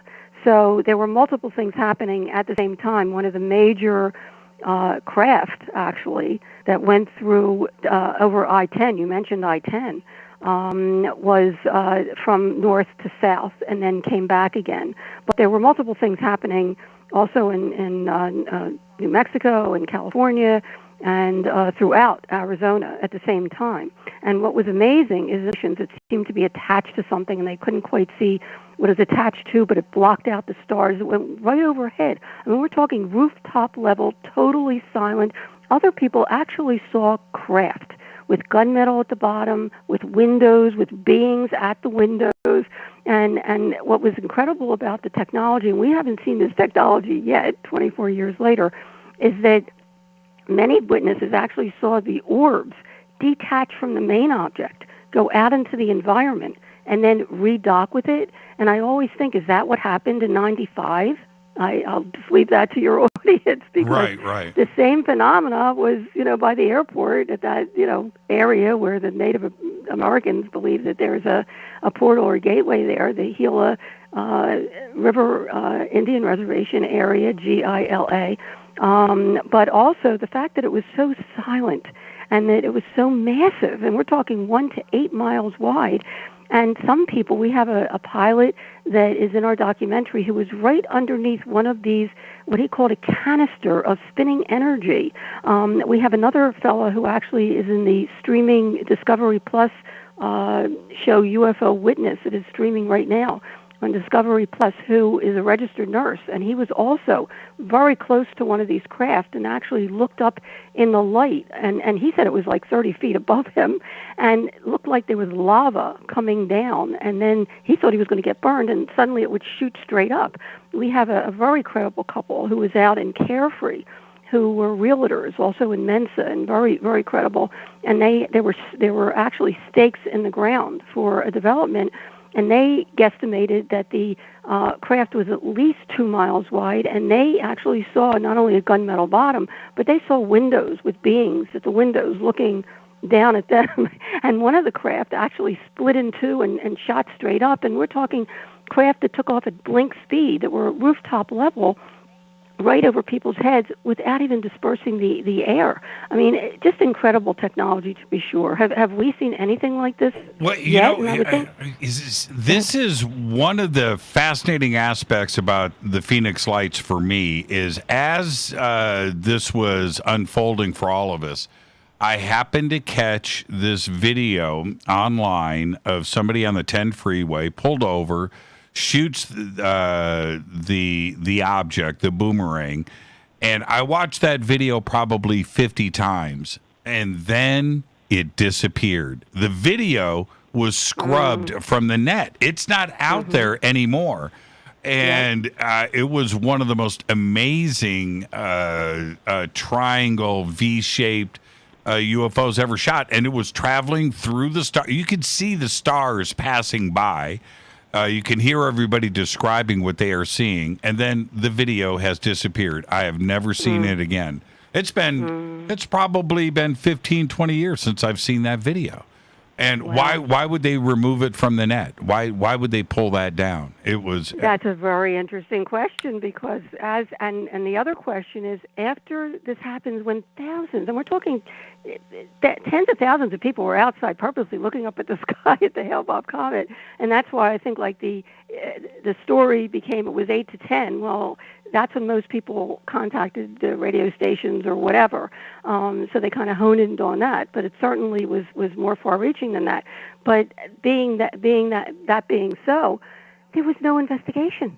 There was no explanation. It was just uncanny. There was nothing. Even in the paper, they had it like in the section B, the third page or something. A couple days later, it was just bizarre. Until in May, Councilwoman Vice Mayor of Phoenix at the time, Frances Barwood, innocently, she didn't see it, but so many of her constituents were calling, why isn't there an investigation? She asked for one and was plastered. You mentioned earlier about the ridicule and the snickering, and I mean there were jokes made in the paper about her. It was awful, the people that came forward. I was so happy to stay anonymous, collecting my data and doing my homework, but she was very brave, and she came forward and asked for an investigation. And then, interestingly, it wasn't until June 18th, a front page USA Today article, for the first time, people outside of Arizona were hearing about the mass sighting of March 13th, 1997. And we didn't have social media at the time. It went viral overnight. The next morning, the 19th of June, it was on every news station on nationally. It was on the morning shows. It was on Peter Jennings and Dan Rather. I mean, it was just unbelievable that just overnight, and by late morning that day, the next day after the USA Today article, we get a public announcement that the former Governor Fife Symington was calling a press conference for that afternoon to reveal the culprit of the lights over Phoenix. And I was thrilled. I was looking for any logical explanation, and everybody took them seriously. And he comes marching out, one of his aides, with a giant alien head costume, and made a mockery of the sighting, which was extremely disconcerting for anyone that saw the real deal, especially parents that were with children. They were furious. And but I have to tell you, it put a lid on it. And by the way, he said people were panicking. People weren't panicking. I'm sure the military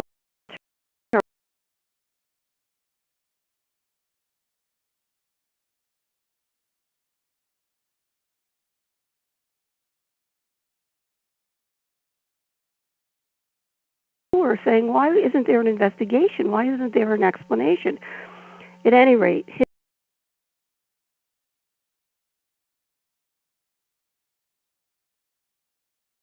I mean, it wasn't funny. It was not a joke. And I started calling every military base to find out what they knew.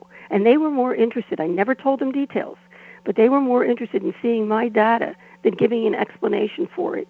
In fact, one of them, I have this comment in the book, and I tried to get as high up as I could at the military bases. We have like 4 military bases here. Said, oh, I don't know who did this. Only God, and whoever did this knows who did this. I mean, it's like, what? I get a call a month later. This is really interesting. On July 24th, from one of the heads of PR at the Air National Guard, and she says, oh, Dr. Lynne, I think we know what those lights were back in March. And I was thrilled.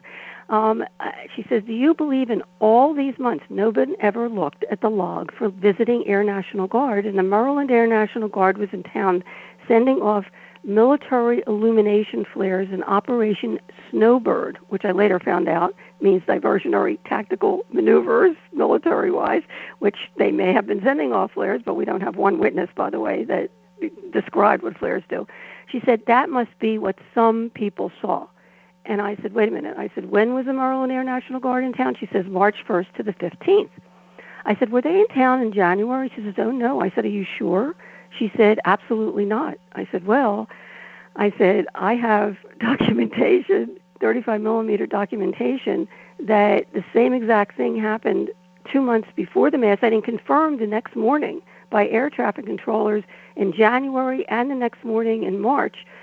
that whatever it was appeared over Class B restricted airspace, 1,000 feet altitude.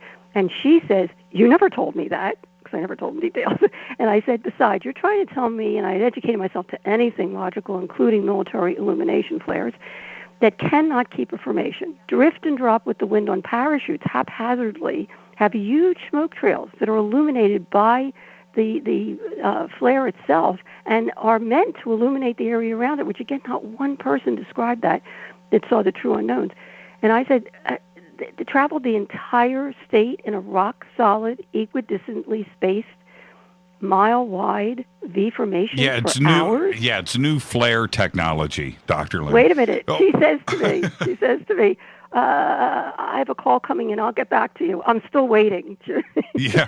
Well, let me play this clip that we have about the flares, and this is audio. Well, wait a minute. There's a little story before that, if I may. 3 years passed. Okay, 3 years passed, and because when they came out the next day, and by the way, I called my sister-in-law in Delaware right after that call to wish her a happy birthday on July 24th. And the first thing she says to me, we hadn't even heard about it here yet. The first thing she says to me, we just heard on the news that what you saw in March was flares. They heard about it before we did. And the next day it was front page news, Phoenix lights are flares. Well, 3 years later, Frances Barwood, who was the vice mayor of Phoenix, was running for Secretary of State to get answers for as a public safety issue for the lights over Phoenix. And again, she was plastered, but she was asking for a reenactment, which was great. Hey, listen, do it. If it's military, hey, I'm open to anything. Show me, okay? Show me the same thing that I saw, and I'll say, okay, that's it. Well, why don't you show it now? Because that's what they did. So right before the 3rd anniversary, we get a public announcement that 3 Air National Guards were coming into town to show everybody the Phoenix lights. Now, I don't know if they thought it would confuse the issue or diffuse the issue or whatever, but you'll see what happened because it was, talk about a joke. Here we go. 3 years after the 1997 sighting, the Arizona Air National Guard staged this demonstration, saying the lights were military flares. We all got calls asking where our aircraft were that night, and we all checked, and none of our aircraft were in that area. But as we looked onward a couple months later, we found out we had visiting aircraft. But the demonstration didn't settle the debate. And I have to say that it just didn't make it. For anyone that had seen the true mass sighting, it was a joke. Flares like these put off smoke, and witnesses say there was no smoke associated with what they saw. So now, more than a decade later, the lights remain a mystery, but one that Kitei says deserves a closer look. So the data speaks for itself. I just urge people to look at the data, and that's one of the main reasons I came forward. If I can be a credible voice so that people actually look at the data, then I've done my job. Yeah, they blew it. And it was amazing. And see, this is the thing, is I'm a military brat. Okay, Dr. Lynne, I have seen all of the military exercises one can imagine. A lot of them right outside of my living room window. And I would watch flares dropped from helicopters, shot up in the air, dropped from plane, and illuminating the ground below. And I am the flare expert. I am here to tell you, long smoke trails, they illuminate themselves as well as the area around. You can see everything. And one of the things that you note when you see a bunch of flares lighting up a military exercise is the smoke that is left from the flares. You can see it. You can see it for miles. And in this demonstration here, that shows exactly what is going on with the flare. The flare is lighting itself up, and it's also lighting up the smoke trail that it is creating from itself. And not only that, but they tried to make a triangle, and it was upside down. It fell apart immediately. If you look at the footage, we have that posted on our news page on the Phoenix Lights Network website. In the middle, there's a block there that says AZ Family, if anybody wants to take a peek at it, because you can see, it just falls apart immediately, and it has the huge smoke trails. That really put the nail in the coffin for the military. The Phoenix Lights have never, to this day, been reenacted or explained, but they continue to appear worldwide, which is another thing that's pretty amazing. And then right after the 10th anniversary, we get this disclosure from our former governor, who had mocked the sighting in 97, that he actually saw it. Former Governor Fife Symington saw one of the craft. And as a military pilot, he was awarded military pilot. It definitely wasn't flares. And in his own words, which was very interesting, because other countries, which I learned, who are much more open to these phenomena, would also use the same word, otherworldly. And he witnessed it with his son. And this is the thing. Knowing what we know now and going back to the original press conference with the alien head with his aide, he knew what he had seen with his son, and he's up there lying to the public in a live press conference, knowing that his son is going to go, Dad, wait a minute, we saw that together. And that's what politicians do. And that, looking back in hindsight, it's one of the things that frustrated me. I'm glad that he came forward. I'm glad that he said what he said, but it goes to show you the lengths that they will go for a cover-up, and he was part of it.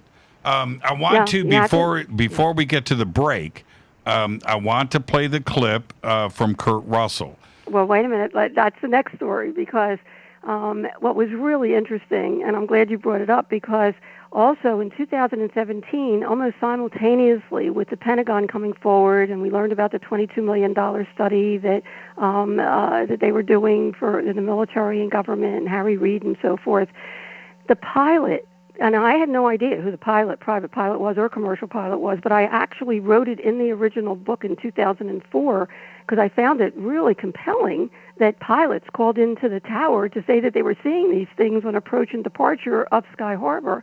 And the private pilot finally came forward, and it was none other than Kurt Russell. And we just did, as I mentioned earlier, the Discovery Plus has a new show called UFO Witness. The host is Ben Henson, and he's terrific, and the show is terrific. And the 5th episode is about the Phoenix Lights, and this is a little snippet from there. Here is Kurt Russell. I'm gonna go straight to the Kurt Russell section of this. I'm gonna back it up just a little bit. Okay, here we go. To be Kurt Russell. I saw 6 lights over the airport in absolute uniform in a V shape, and I reported it. And they said, we're not painting anything. We don't show anything. I said, well, okay, I'm going to declare it's unidentified. It's flying, and it's 6 objects. That was the most viewed UFO event. Over 20,000 people saw that. Thousands of people? What's going on? It could possibly be, I think, the greatest mass sighting in our country's history. And you had a front row seat. I did. Now, Kurt Russell coming forward with all of the data being compiled and all of the witnesses and everything, is Kurt Russell needed here, right? Or is he what the public needs, for validation, where they go, okay, well, Kurt saw it too, so then we are not crazy, right? Is that what Kurt brings to it? I was blown away that he had the courage to step forward. Absolutely. The more credible people that come forward to share their experience, and again, most anomalies can be explained, but when you have something this compelling and someone comes forward, like the governor or Kurt Russell or even Alice Cooper, by the way, had a Phoenix Light sighting, it just lends more credibility to the whole thing. So I think it was really important. Plus the fact, if you listen to his full report, which is also, it's a beautiful report from UK on the Phoenix Lights Network website, you'll hear him also talk. He along with other people, is a very, I hope we can get to this in the next segment, how it affected people in real time and long term. And by the way, there is not one credible report. This has to be said a number of times because it's really important. Not one credible report of harm, threat, or abduction associated with the Phoenix Lights phenomena. I can't speak for other things, but I can speak for the Phoenix Lights.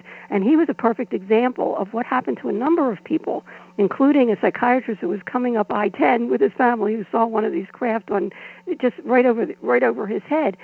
After they saw it, they forgot about it. They didn't talk about it. Kurt Russell mentions that in his report, that for 2 years he never said a word to his son. His son was with him when they were flying in. He was flying into Carefree, Goldie Hawn, and he had a place there. And they never said a word. 2 years later, he walks in and he sees Goldie Hawn at home watching a TV program. They're talking about the Phoenix Lights, and it like hit him. Like, wait a minute, I recall that. And he looked at his log and realized that he was that private pilot. I was personally harmed by this. I was. Really? Yeah. Tell me. I missed it. I was in Phoenix that night. And when I got back, I got back from the airport, I've told you this before, Dr. Lynne, but it bears repeating. In that I get home, I bring my luggage in, I put it down, I turn on the TV, and the news is on, and there it is. Last night in Phoenix, right? And I thought to myself, wait a minute, how did I miss that? I'm sitting outside at the Hard Rock Hotel, or the Hard Rock Cafe. You know where that is, right there, off of Lincoln, I believe. But I'm there. What's the hotel it's at? 24th and Lincoln and Biltmore. Yeah, the Biltmore. It's at the Biltmore, and I gave up the coolest UFO sighting for dinners and a cocktail. Right. I was so angry. I've had more people say the same thing, I have to tell you. And when we get back, I really want to get into how it affected people in real time and long term. And I have heard people, like I said, not one person, there was one report of harm, threat, or abduction associated with the Phoenix Lights phenomena. It was quite the opposite. People were in awe and in wonder and curious. And I still have people telling me that they feel blessed to have had the experience. So hopefully one day you will too. Well, I don't know. I broke a lot of stuff in my apartment that night. I was pretty upset. I'll be right back. More with Dr. Lynne Kitei right after this short break. This week,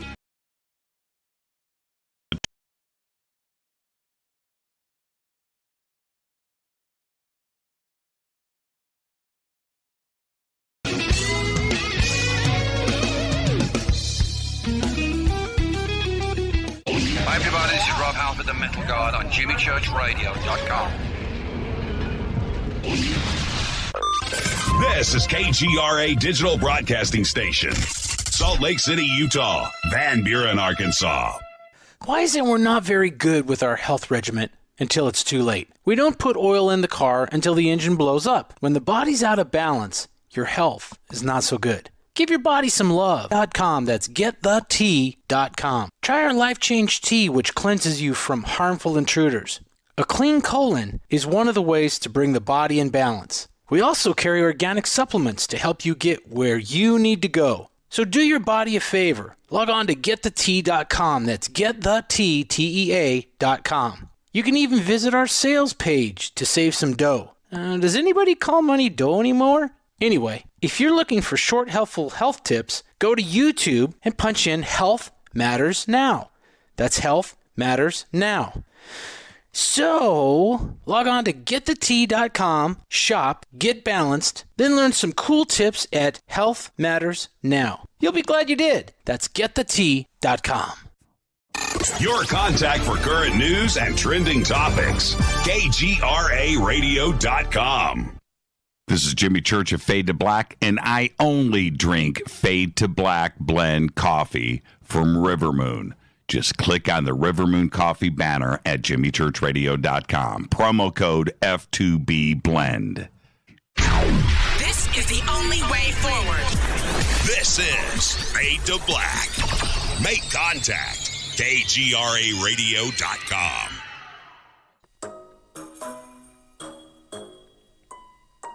When you're in the house for longer periods of time, you can see them flying or running across the floor. Ooh, yuck. They're unhealthy, gross, and disgusting. Bugs. I loathe bugs. We keep a clean home, but occasionally bugs show up.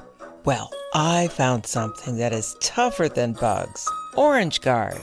On contact, it kills hidden bugs, including ants, roaches, and fleas. Plus, Orange Guard is a residual repellent. All of the ingredients of Orange Guard are on the FDA generally recognized as safe list.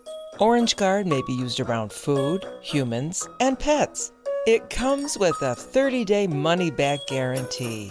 Orange Guard, available at orangeguard.com, Whole Foods, and Ace Hardware.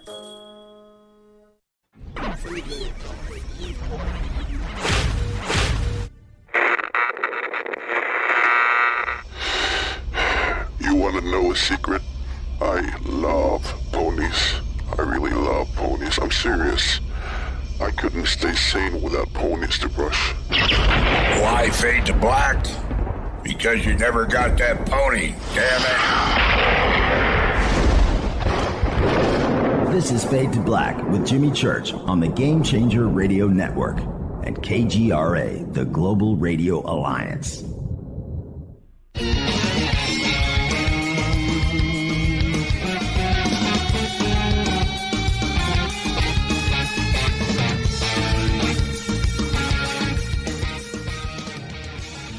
Welcome back. Fade to Black. I am your host, Jimmy Church. Tonight, Dr. Lynne Kitei is with us. This week, the 24th anniversary of the Phoenix Lights incident. One of the most incredible events in all of ufology. Dr. Lynne, there's no question about it. But before we move forward, I just posted what is one of my favorite pictures of yours. And there's some high strangeness behind the picture. And it's the one from October 10th, 2001. And I'm going to get you to describe that to everybody in just a second. But this picture was taken on my birthday. Ooh. Yeah. And yeah, my birthday is October 10th. So this stands out for me for a couple of reasons. Obviously, it's my birthday. Number two, it's an incredible photograph. Take us through this particular night and what compelled you to snap this picture. Okay, good question, and that is an amazing picture. That's one of my favorites. It was 1 month after 9/11, and again, there's no coincidence, right, Jimmy? I mean, well, it's your birthday. But anyway, it was 1 month after 9/11, and it was a very scary time, I have to say, at that moment in time. And one of our sons was at law school at UCLA, so we didn't know what was if anything was going to happen in LA. And they were starting to talk about the anthrax scare. It was really a scary, scary time. Yes. And I hadn't seen anything for years. Since maybe it was 98 that we didn't see anything close to the Phoenix Lights, and I was looking out our window, lying in bed, and kind of freaking out a little bit because the news was on, and all they were talking about was that there's bomb shelters. There's still bomb shelters. I mean, everybody was like freaking out, and so was I. And I was looking out the sky, and I was thinking, okay, again, this healthy skeptic part of me, if you're real, why haven't we seen you? Where are you? Do you know what's happened here? Can you help us? And with that thought, there they were. It was there. And I ran outside, and I took that picture. I took several pictures. In fact, just last year, I went back to those strips and found another picture that shows that they were turning. I mean, they not only do they look like discs, okay, but I was asked to put up some of my pictures at the Arizona State University anthropology exhibit several years ago. And Colonel Wendell Stevens, you know that name? Oh, of course. He had a whole battery of amazing pictures. And if you go on our website, you'll see at the bottom, I believe, of the home page, or certainly on the photo page, I think it's there, that he had a picture from the 60s of 3 discs in the same formation as my picture in the nighttime photo. So that was kind of cool if people want to take a look at that. So that was, I mean, all the pictures have a story to them, and I have to say that who's ever doing this, especially on March 13th, wanted to be seen. And it's amazing how several times when it was really heartfelt, and I wasn't asking them to appear, but they seemed to appear at certain times when it was very poignant. And there's a couple more pictures there of similar phenomena. But I wanted, before we end this conversation, I really wanted to get back to if we could, to how we're so inundated with threat, and harm by Hollywood and the media for so many years. I hope that changes now that the media and the government and military are becoming more forthcoming. I do hope that changes. But 6 months before the mass sighting, the film Independence Day was very popular. And children, interestingly, were the first to see many times during the mass sighting this massive V of lights coming towards them and jumping up and down, Independence Day. But as it came closer, a calmness came over everyone, adults and children alike, a connectiveness to the phenomena that when it passed, they wanted to run after it. They wanted their parents to get into the car and chase it. It's amazing when you look at the data of how it affected people in real time, in such a profound soul level.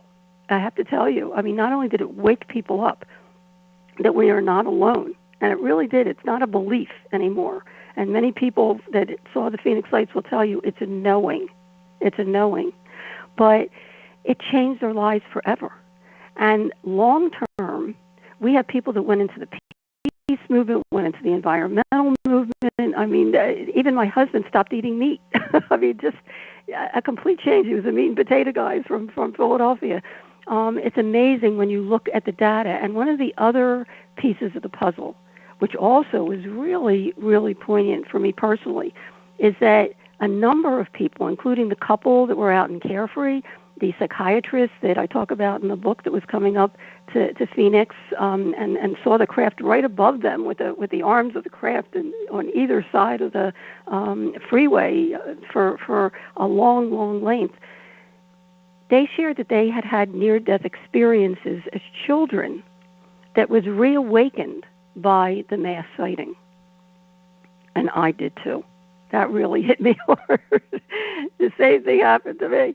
I had a near-death experience, and I lay it all out there in the book that changed my life forever at 8 years old, that I thought, geez, could it possibly be a connection between all unexplained phenomena, whether it's near-death experience, right, out-of-body experience, or unexplained aerial phenomena that have a mystical light associated with the experience? And lo and behold, when I started looking, just like when I pushed my whole medical career aside for 7 years and just I couldn't get enough education of UFOs in the background and the history, which we didn't even get into, which started when human documentation began of these same phenomena in Sumerian writings and Indian writings and the Bible and paintings in the 15th and 16th centuries and going up to modern day, similar sightings. But when I saw that there was also data at university level, the Omega Project by Dr. Kenneth Ring, a 4-inch book about the connection between all unexplained phenomena and so many others, even Dr. John Mack at Harvard was writing a book before he was killed, unfortunately, in London, about the connection between all unexplained phenomena, not only in the experience itself, which is very similar, I lay it out very simply in the book, but the after effect, the awakening, the enlightenment that happens to an individual that has a true unexplained phenomena experience. I started calling them all an up because they are an up. The positive transformation, the connectedness to the universe and to the earth and to each other that for many people was never felt before. It's felt in such a profound spiritual way that doesn't happen with balloons and holograms and helicopters and flares. The Phoenix Lights mass sighting not only woke people up in a very gentle, non-threatening way to their presence, but woke up each individual, one person at a time, to the wondrous possibilities of the universe. Those questions start to get answered. You know, it's a big question for everybody. It doesn't matter your religious background or who you are. We all wonder what's going on out there in the heavens, in the universe. Are we alone? And when that question starts to get answered, it has a profound effect on individuals.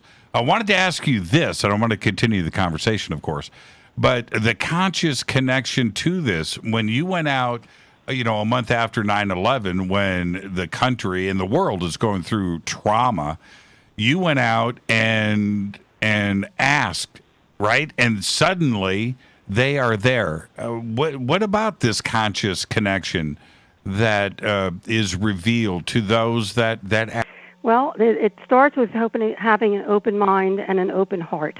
And you know, I have to say, my near-death experience really started it off. I've even had people ask me, because in my near-death experience, I did meet 3 beings, and I have just begun to share this with people. It's in the book, but I've just begun to share this publicly. And huge, they were giants above the earth in glowing white robes, and they had hoods over their heads. And I tried to look to see their faces, but I couldn't see their faces, but I felt their unconditional love for me. They knew me, and I came back from that experience. I mean, it's with such profound thoughts and feelings. I thought everybody knew the secret. I thought everybody had empathy and was psychic. I mean, Right. I just didn't realize it. I mean, it changed me forever, which I didn't even realize. I mean, I started to look at life in a whole new way. I mean, I brought back awareness that everything that comes before you is there for a reason, and you know, and I tried to take advantage of everything. And if you look at my bio, you'll see that I took advantage of a lot of stuff during my lifetime. But also attitude, positive attitude is so important to how it affects everything, and your body as well. I'm a physician. I know how it affects your body negatively and physically, mentally, and the people around you, and just appreciation. That's another thing that I came back with. But I've been asked a number of times, and I don't know. I just leave it out there. Did my experience, and I've felt that these beings, whoever they were, I thought they were spirit world until the Phoenix Lights. Now I don't know who they were or what they were, but I have felt that they have been with me as guides throughout my life. And whenever I meditate, and I have 10 ways that people can connect if they choose to these other intelligences out there. And, you know, again, it might take a big leap for some people. Maybe some people can't deal with it and don't want to and think it's all flibberish. That's their choice. It is a choice. But once you open up your heart and your mind, and many people that I'd probably say most people that saw the Phoenix Lights are there already. Again, it's not a belief. It's a knowing. And it's just a knowing that we're not alone, and that you know, there is so much more wondrous things out there. In fact, now we even know by the Spitzer and the Kepler telescopes that there are billions of other galaxies along with ours, and our one Milky Way galaxy is only 14 billion years old, and our solar system is a very young solar system. It's only 4 to 6 billion years old, and we know that the ingredients of life are out there now. I mean, all these galaxies have their suns, have their stars with planets around them, and when a sun bursts, I mean, there's organic materials and hydrogen and nitrogen and oxygen and so forth, and amino acids that are spread throughout the universe. I call it panspermia. And, you know, we're discovering now that this goes all over the universe. So there are scientists now postulating that there could be intelligent, sentient entities out there billions of years ahead of us. And if that is true, you don't think that they're here? Okay. And of course, we know that these submersibles, we're seeing submersibles, I mean, they could be in our oceans since humans began here. We don't know. I mean, there's, of course, you know, all these theories that we might have been seated here and all that. That's a whole nother program. But the point is, the bottom line is that, you know, once you open your mind and your heart to the possibilities that there are other intelligences out there, and welcome them and meditate.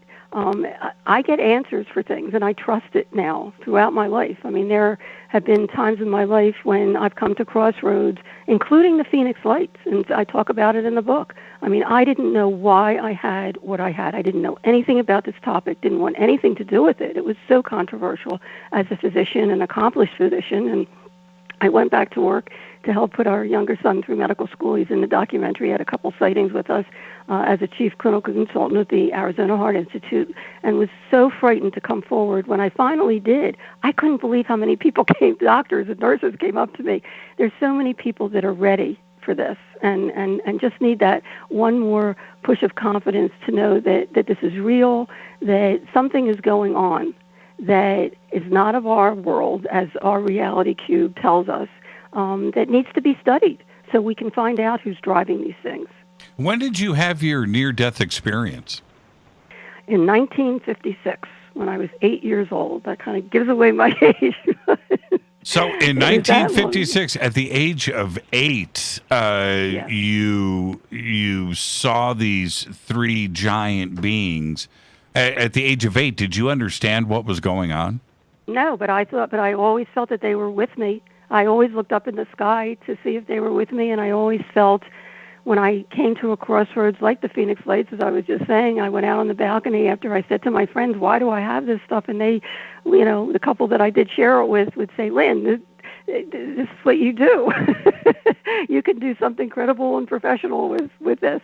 And I asked for guidance, and I surrendered, and I said, just show me the way. I will do whatever I can with my own expertise. And again, it's not about me, but if I can lend expertise to make it real for people, to make it professional and credible, and lend the data out there so people actually look at it, as I said in that piece, then I've done my job. And it's amazing, Jimmy, how the puzzle pieces have continued to fit together. And going back to the near-death experience, I've had people ask, do you equate those 3 beings with the 3 orbs outside your house in 1997, right outside our bedroom window? I don't know.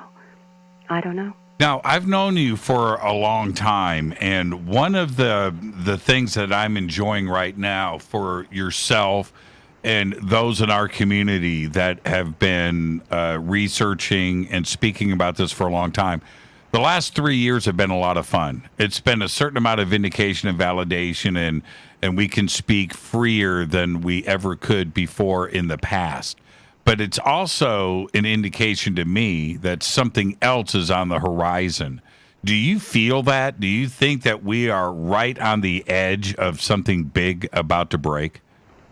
I do. I think we're closer than we've ever been to realize that, we really aren't alone in the universe. I don't know if they're going to show themselves, but I think more and more people, and that's what's important, it really has to reach a critical mass, I think, for the next step. But each individual, and that's why I put in the book, 10 ways that you can get closer to communicating if you feel like connecting, if you feel that you want to connect to those other intelligences. And native cultures do it all the time. As I mentioned, the Hopi have protocols to invite them in, and other cultures as well. So I think we're getting closer and closer as a civilization to be much more open to those possibilities. And the closer we come to that, the more connectedness we have to these other possibilities. And yes, I agree with you. I think that because so much has changed in the last couple of years, particularly as far as being more open in the media. I mean, you still have the people that giggle, and it tells more about them when a host or an anchor starts giggling or making a joke out of it. It tells more about them than it does about the data. But I think more and more people are looking at the data. And also, in 97, people have asked me this too, why weren't there more pictures? Well, we had those big clunky phones that did not have cameras in them, okay?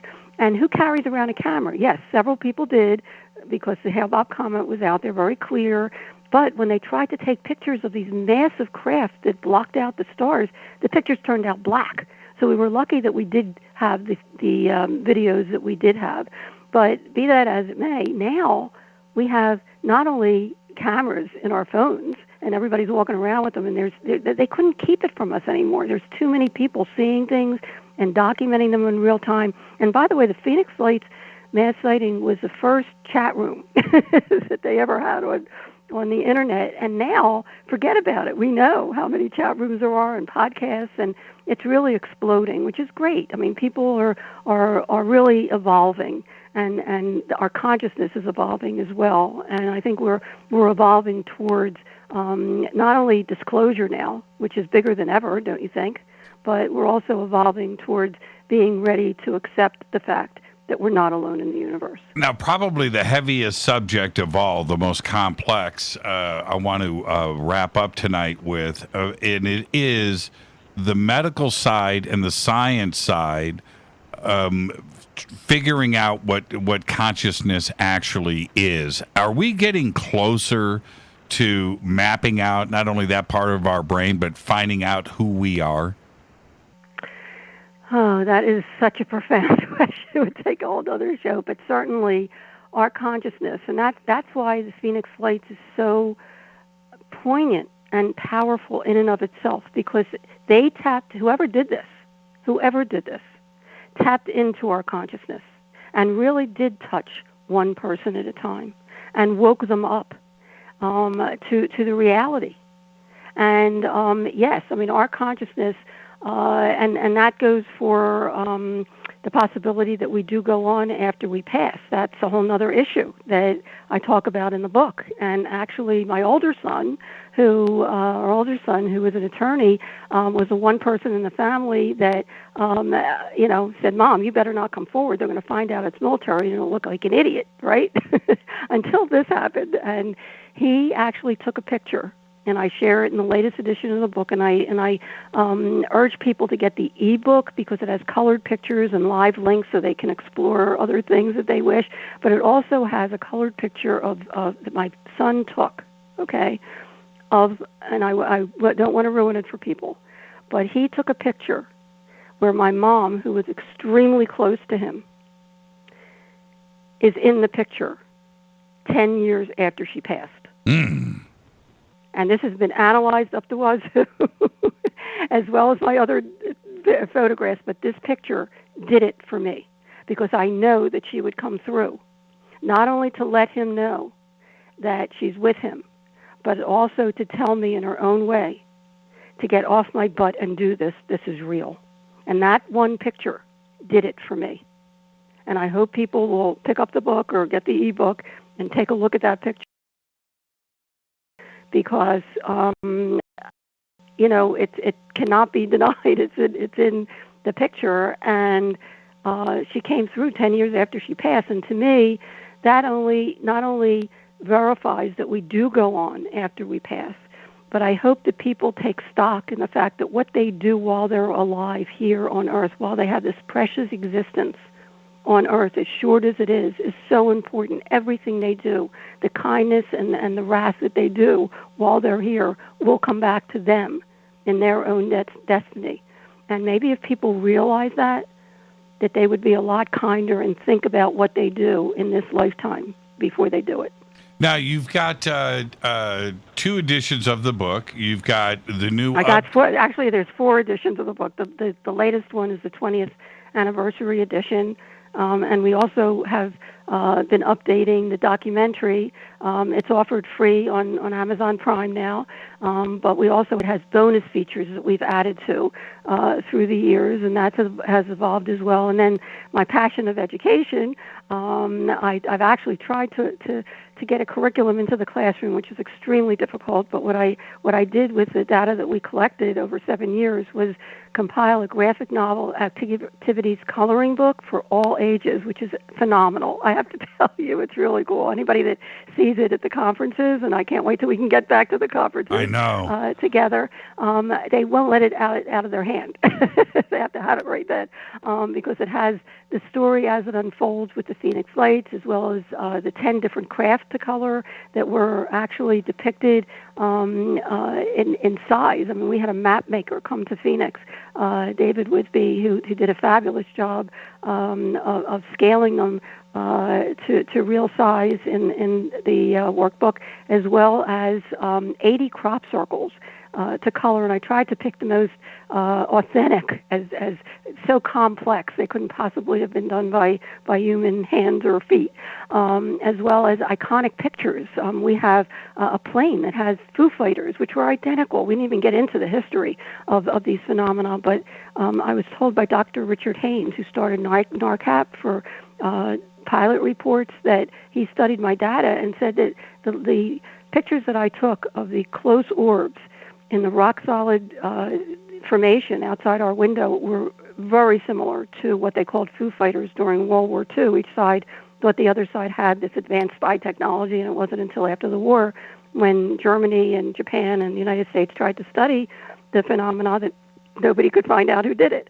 Anyway, there's so much more in there, and then we have a whole activities section that has word finders and just sacred geometry and crossword puzzles for all ages, because I wanted it to be something that is 160 pages in the color one and 150 pages the black and white edition, so that teachers use it in the classroom, parents can use it with their kids, and grandparents certainly with their grandkids, and the people that actually look, and you can look inside on Amazon in the color edition if you wanted to look at that, at some of the pages in there.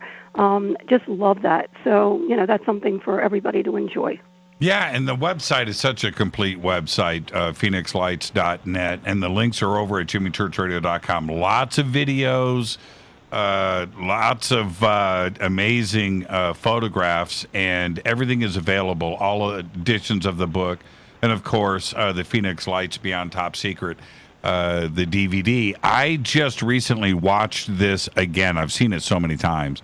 Cool. But every time I watch the documentary, not only do I learn something new, but I get a little bit angry. I'm like, this is the most extraordinary event ever, right? Oh. And it's so well done in the documentary, and I've watched it so many times. Dr. Lynne, thank you so much. I don't know when we're going to see each other again. It's been too long already. It has. Well, I hope soon, and I hope that everybody stays safe and well and keeps looking up, because that's the thing. You got to keep an eye out as well, and have their camera ready, 35 millimeter. And if you can get infrared film, that's even better. But 35 millimeter is terrific for analysis for anybody that's out there that's interested, because even though digital is great, the pixels break up and stuff. So 35 millimeter is terrific, and I do hope people take a look at the website. I tried to get something together through the years that anybody can take a peek at and learn and grow. And, the data is there if you want to look at it. So I hope that people will take the opportunity to do that. And also I welcome people to get in touch with me as a physician. As a scientist, I tried to be as methodical as I could scientifically, but as a physician, I also know how important it is to share. Because when somebody has a paranormal experience, even though it might be explainable, it's real to them. And if they don't share, it festers. It's not healthy. So I welcome people to contact me through the website or through the Phoenix Lights Network Facebook page, and just sharing with one person is so cathartic. It's so healing. In fact, just a couple weeks ago, we just posted it on the share page on the Phoenix Lights Network website. I was contacted by the weather person at Luke Air Force Base.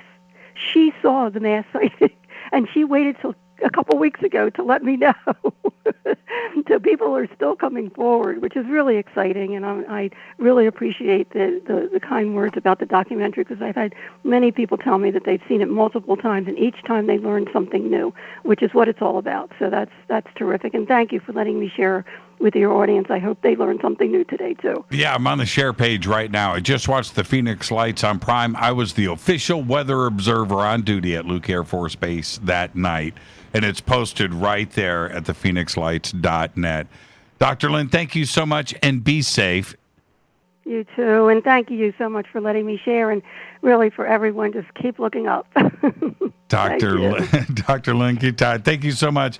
It is the 24th anniversary this week of the Phoenix Lights. I am your host, Jimmy Church. This is Fade to Black. I'm going to take a quick break, and when I return, I'll open up the phone lines, 747-228-2051. I'll be right back. Stay with us.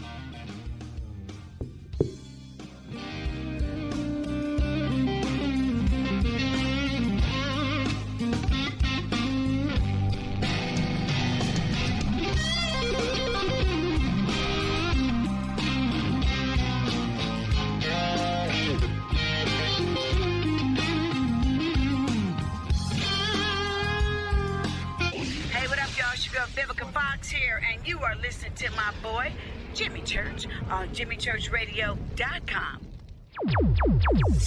Despite popular opinion, reading a book will not make you smarter, but listening to Jimmy Church will. This is Jimmy Church of Fade to Black, and I take Life Change Tea supplements every single day. It's what I do. Click on their banner at jimmychurchradio.com. When you take the beans from Central America with dashes of Indonesian and African mixed in and then roast it to the dark side of fade to black, you create the ultimate brew of fringe. Introducing the Fade to Black blend from Rivermoon Coffee. Yes, Rivermoon's darkest customized roast was created for the love of Fade to Black.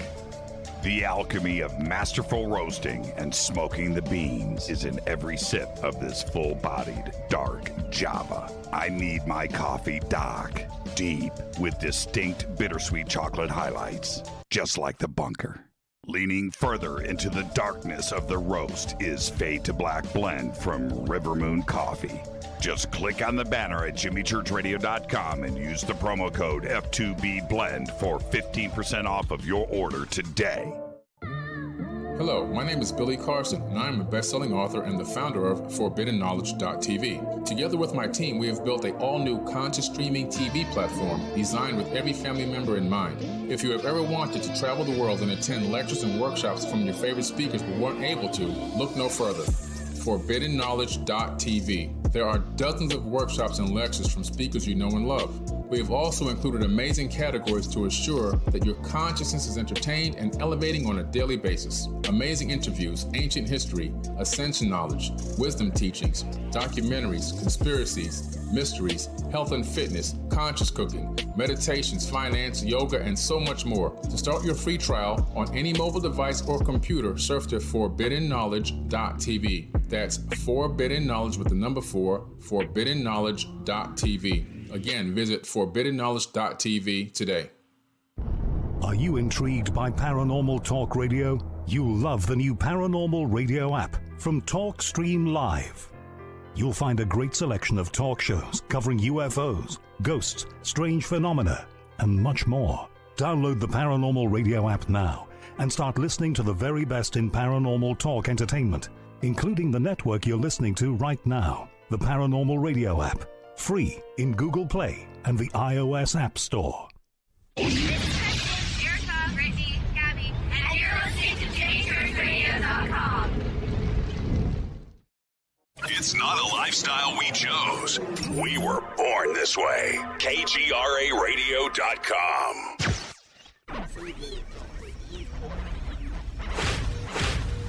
This is KJCR at JimmyChurchRadio.com.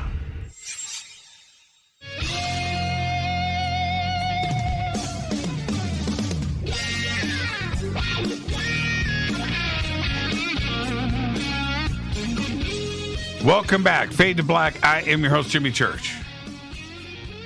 I want to thank Dr. Lynne Kitei coming in. This is the 24th anniversary of the Phoenix Lights this week. Coming up, it's on Saturday, March 13th. And it is for me, when I look at all of the cases and think about how extraordinary things are, the Phoenix Lights just stands out. And I keep repeating to the one night that I could have been out. It's kind of happened to us twice, but that one night in Phoenix, I missed it. I totally missed it, and I can't believe that not only that I missed it, but looking back at the frustration that I had that night when I found out that it went down the night before. And I was watching the video over and over again, and jumped on the net and started reading about. I just couldn't believe that I had missed it. There is a few other things for me that over the years with the Phoenix Lights, where this mounting evidence and eyewitness testimony. And images too, but just mounted and piled up. And I have to just step back and ask myself, why Phoenix? Why was it Phoenix? Hale Bopp was right in the middle of all of this, by the way, for sure. And there was a lot of fascination with going out and looking to the skies. So that was happening at the same time. But why Phoenix? And not only Phoenix, but there was New Mexico, there was Las Vegas, Phoenix, and of course heading down south over Tucson. And it also, with the eyewitnesses, it appeared to one of the objects, or maybe it was the main object, followed the freeway. There was a lot of sightings that were happening on the I-10, which, and I was talking about this last week, the I-10 goes through Phoenix and then turns south and goes down to Tucson. And my memory serves with the disappearing video of it was a definite V shape, and it was shot with a video camera, obviously. But as it was it was flying, you could see the stars in the background, so whoever shot the video was tracking the object, and you could see the stars passing in the background. It was an extraordinary video to have surfaced, and it just disappeared. I cannot find that video anywhere on the net. I've gone back and searched for it so many times, and the video that I saw, I've seen other videos, and they're good, but the video that I saw, no, it's gone. It's gone from the net. And I remember, if anybody out there follows this, there were comments made on the net where that video sat, that the video was scrubbed, that it was pulled down, and they don't know why. There was a lot of chatter going on around that video. I don't know who shot it. I just don't know. And it was probably, we're sitting in 2021. So I've got to go back to, this is probably around the year 2000 or so that I saw the video, 1999, 2000. But I did on this particular website where it was posted. This is before YouTube.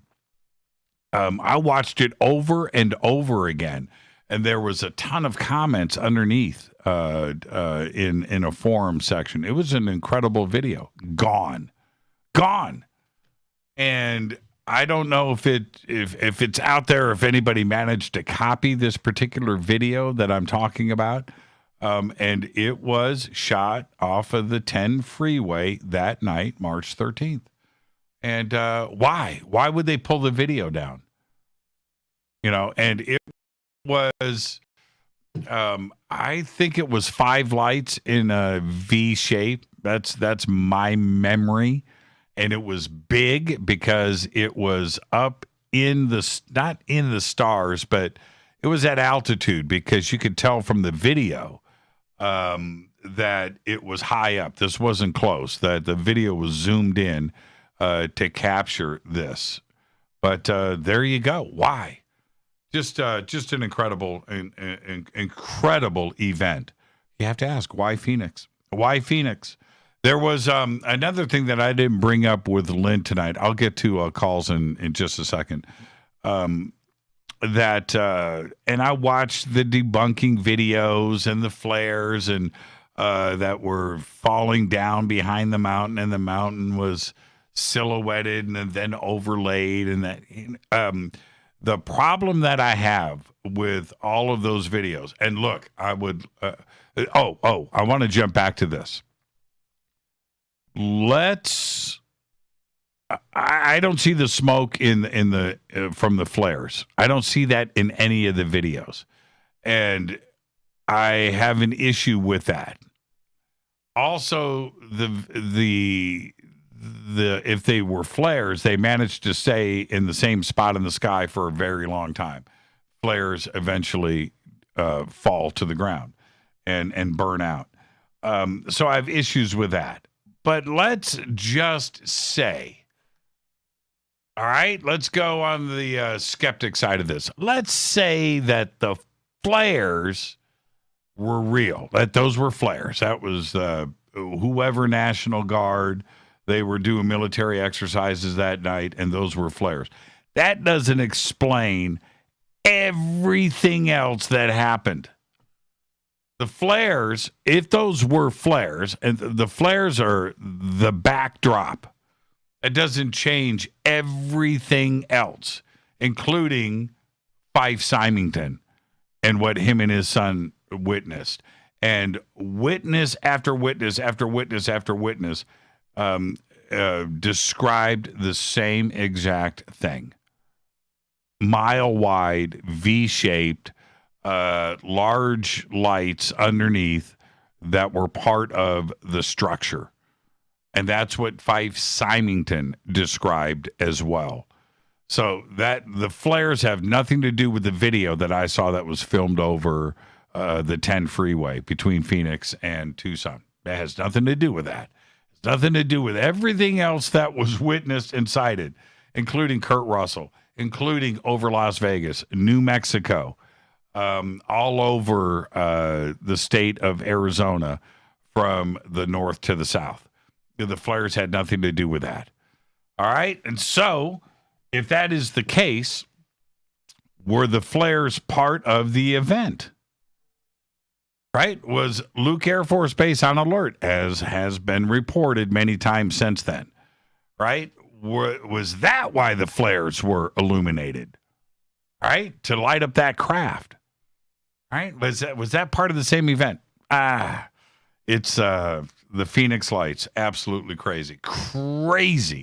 Crazy stuff. I still can't explain it. And I was there. I was actually there. Mind-blowing. All right. Let's see. All right. Let's go to the phones. Hi, you're live on Fade to Black. Who's calling? Oh, wait. Oops. Let me go back to my software. Oh, man. I just hung up on somebody. I apologize for that. So let's go to the next caller. Hi, you're live on Fade to Black. Who's calling? Hi, Jimmy. It's Deb. Did you disconnect someone before me? Yep. Oh, I'm sorry, whoever that was. I can disconnect you now and go to the next caller. Now, you don't really want to do that. I certainly can. I have the power of the mouse. I love being the boss. I love being the boss. I know. You have all the power. You've got a lot of power in that mouse, including muting people. I do it all the time. I think I've been muted. I think I've been muted for a while now. Muted? What How? did I do? I hear your voice. On Twitter. No, on Twitter, hon. On Twitter. Oh, I have no idea. No. What did I do? Okay, you don't have to admit to it. If it's true, clean slate. I promise. Best behavior. I have no idea what you're referring to, Deb. But okay. But please note, I have email and things and people all the time going, dude, how come you're not responding to me? How come you're not doing that? Do you have any idea? Please excuse me for saying that then. If I spent my day on social media, I wouldn't get any work done. There would be no show. Okay. There would be no show. I believe you. I have one of the leading researchers, in the country, okay, just sent me this message, okay? Hey, Jimmy. I already know who sent it to you, but go ahead. No, you don't. I guarantee it. But anyway, it says, "Hey, Jimmy, are we okay, man?" Because I'm not responding. I just don't respond. I don't have time. Everybody else spends time on social media. I don't. But literally. Well, then that answers the question I was about to ask you then, because remember last time we talked, I didn't get through last Fader night, but I talked to you the night before, and I told you I was going to send you a 20-minute clip on a Zuni doll episode from years ago, and you said, yeah, I'll check it out. So I'm guessing you probably didn't watch it because you don't have time for that. No, I didn't. So what's the clip? Okay, there was this horror thing years ago in the 70s called Trilogy of Terror with Karen Black. Loved and it. She did 3 episodes. I've seen them all many times. That made so me. You've seen the Zuni. Yes, yeah. That's what I sent you.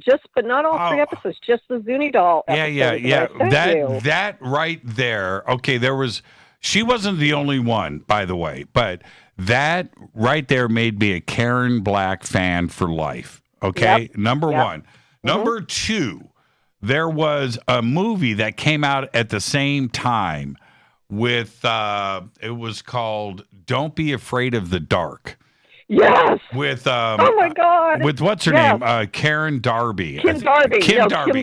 Kim Darby. Oh God, that was scary. And so both of those, especially at that age, I was like 10 years old when those came out. But I used to get Karen Black and Kim Darby confused because both stories followed a similar idea or mindset, right? And so I got the two of them confused for years. I thought Kim Darby was Karen Black, and I thought Karen Black was Kim Darby. And if you haven't seen it, so the Karen Black episode is extraordinarily cool and scary. And I tweeted it out for the Fade or Not. So now that you've said watch it, maybe they will. Well, and also go back and find Don't Be Afraid of the Dark with Kim Darby. God. That messed with me, man. That messed with me. Yeah.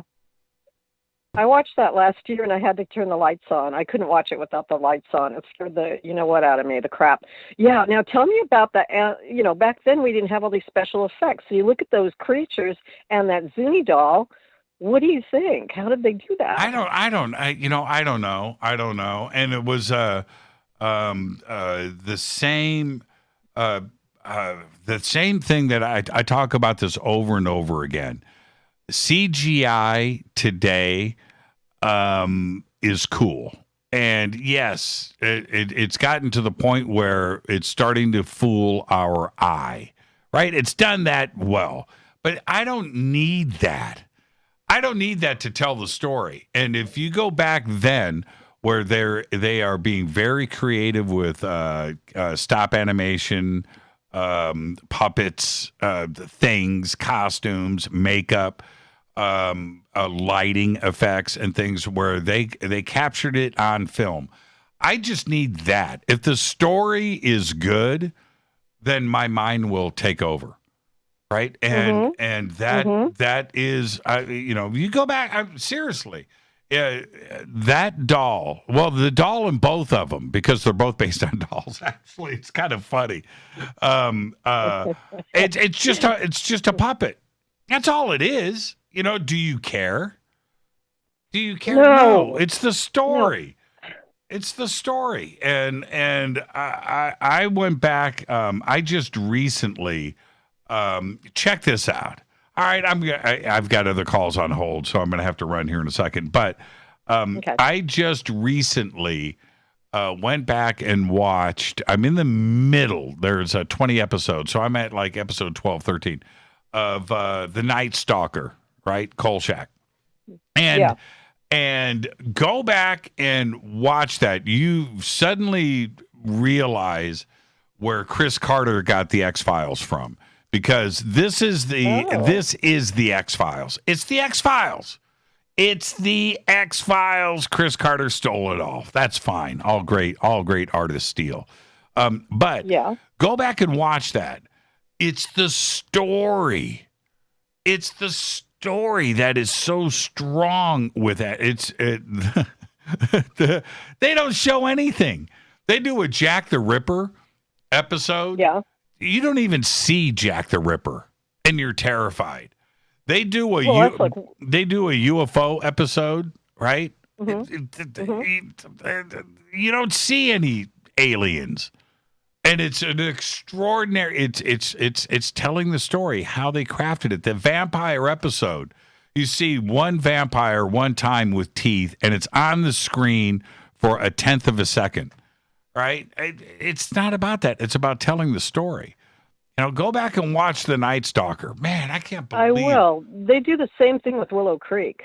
Have you seen Willow Creek? No. You never see the Bigfoot. I just blew it for everyone. But it's the same. Everyone's seen Willow Creek. You got to see it. But watch it. I'll retweet the Zuni Doll thing tonight after the show. You and Rita got to watch it. It's only 20 minutes. No, I've seen it. I've seen it, but I'll go back and watch it again. I'll go back and watch it again. But hey, I got a I've super seen quick question. Okay. Quick question for you. Okay, so you're in a morgue. You're going to work there. It's graveyard shift.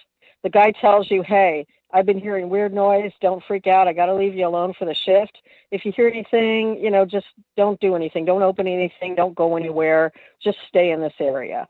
And you're in the area where they put the bodies in the drawers, okay? So you're doing your shift. You take your break. You're sitting down, eating, and all of a sudden you hear knocking, banging on one of those drawers with a dead body in it. What do you do? Do you open it or do you run the hell out of there? I wouldn't be there in the first place. There's your answer. No, come on. No.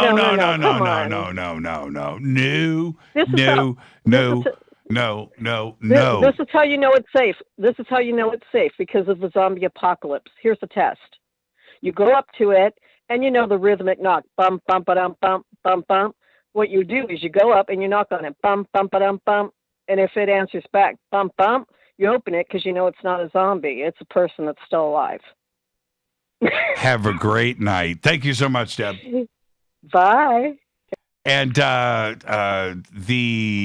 I would never, ever be in a morgue. I would never be in a morgue for any reason. None. Let's go back to the phones. Hi, you're live on Fade to Black. Who's calling? Mr. Church, this is Chuck Elliott from Pennsylvania, sir. Hey, Chuck, how are you tonight, man? I'm good. First things first, you had another amazing guest. I'm being straight up. I'm not here to talk about the guest, but I completely love the show. Anything about a previous sighting coming through you is always like new news to me. No matter what I think, I already know your guest tonight opened up even more doors. So as always, thank you for what you do, and Rita and Drew, the whole crew over there at Fade to Black. But reason why I'm calling, I wanted to share some, I think, important information with the faders. What's that? All right, and I'll be quick. I know time's short. I'm not Mr. Techie. I say that a lot. But I just posted on hashtag F2B a Facebook link where I can actually explain it so I don't take up your time or the fader's time. But basically, I was unfortunately part of one of today's modern day hacking scenarios, which totally sucks, right?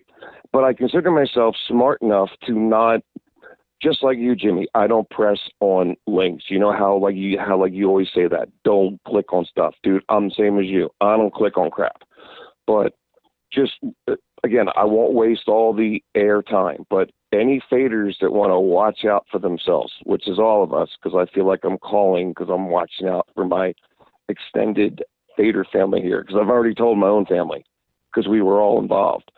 But bottom line, a friend of a friend who is really, truly a very deathly sick person, they have Parkinson's disease, all that stuff, very sad, emailed my mother-in-law today for some help, and we helped her out getting like a nice, sweet online gift card for her granddaughter. Doesn't, like, suppose you had an older family member, like my own Nana is 101, man. I would believe she wouldn't have the capabilities to go online and do a gift card. There were like numerous emails and conversations. There was no clue of a hack. The whole time, it was these, I can't say the words on the air, blank hackers were in this sweet, sick, old, wonderful person's computer posing as her through all these emails. Addresses, everything were the same. You would never have known. So I just wanted to share it to my fellow faders. Please be careful, because we got screwed today, man. Big time. Anyway, I'm open for questions, Jimmy. Oh, man. Well, that blows. Yes, it does, dude. That blows. That blows. I got, this is about a year ago. So I get an email exactly like what you're describing, right? From somebody that I know really well. And it's this long, detailed thing about, hey, man, I'm on the road. I'm out here doing stuff, and it's my daughter's birthday, and things, and I'm just stuck in this hotel.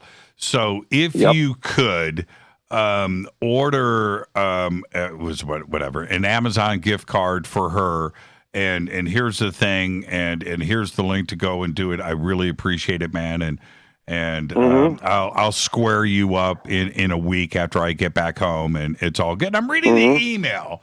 That was the gist of it, right?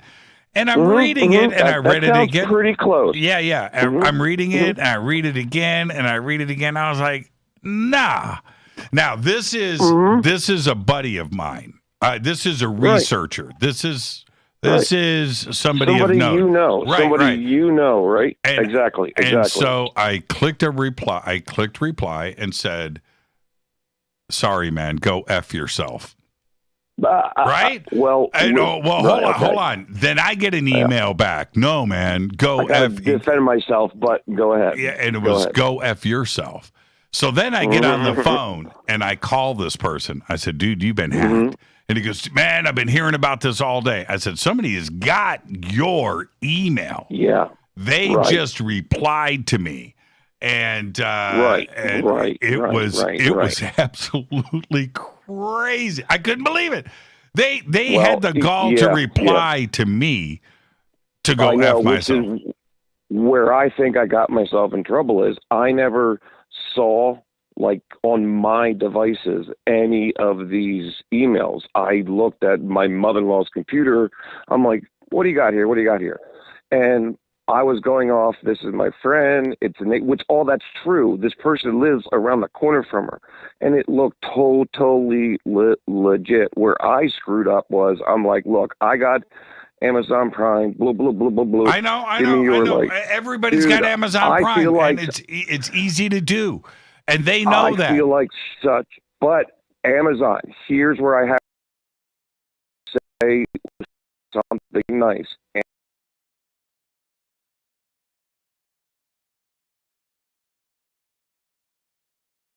My account down. I got fake text messages from these people, but Amazon locked it out and saved me. My mother-in-law's credit card company also knew something was up, so we got onto it quick enough and blocked our stuff down. We're now having to reset everything now, but it was it was scary what they knew about this sweet old lady. That is the point. I'm telling you, it was the same. It was the same thing in this email. I'm out doing research. I'm out doing research. I'm working on my stuff. I'm in a hotel. It was just like it. Right. It was spot on. It was really trippy. Hey Chuck, I gotta run, man. Yeah, I know, bud. All right, man. I'll see you tomorrow night.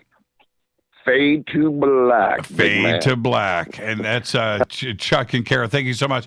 And don't ever, I'm going to say this again. I say it every single time. Never, ever click on a link. Don't do it. Don't do it. Don't do it. Don't do it. So funny. I got an email today about changing the passwords in my Bitcoin account. Now, I don't have a Bitcoin account. I don't. But there's the link to go and change. And it's just going out to everybody. And you don't know. Fade to Black's executive producers, Rita Camarion. Shows produced by Hill J. Palm, Renee, Dennis, and Kevin. Announcers are Steve Harder, Gene Vitola, Mark D. Kovar. Webmasters, Drew the Geek. Music, Doug Aldrich. Intro, Spaceboy. SpaceboyMusic.com. Fade to Black is produced by KJCR for the Game Changer Network. Syndication is KGRA, The Planet. Broadcast owned and copyrighted 2021 by Fade to Black and the Game Changer Network, Inc. They cannot be rebroadcast, downloaded, copied, or used anywhere in the known universe without written permission from Fade to Black and the Game Changer Network. I'm your host, Jimmy Church. Tomorrow night, right here, Chris Bledsoe. That's right. Until then, I want everybody to be safe. It's time to fade to black.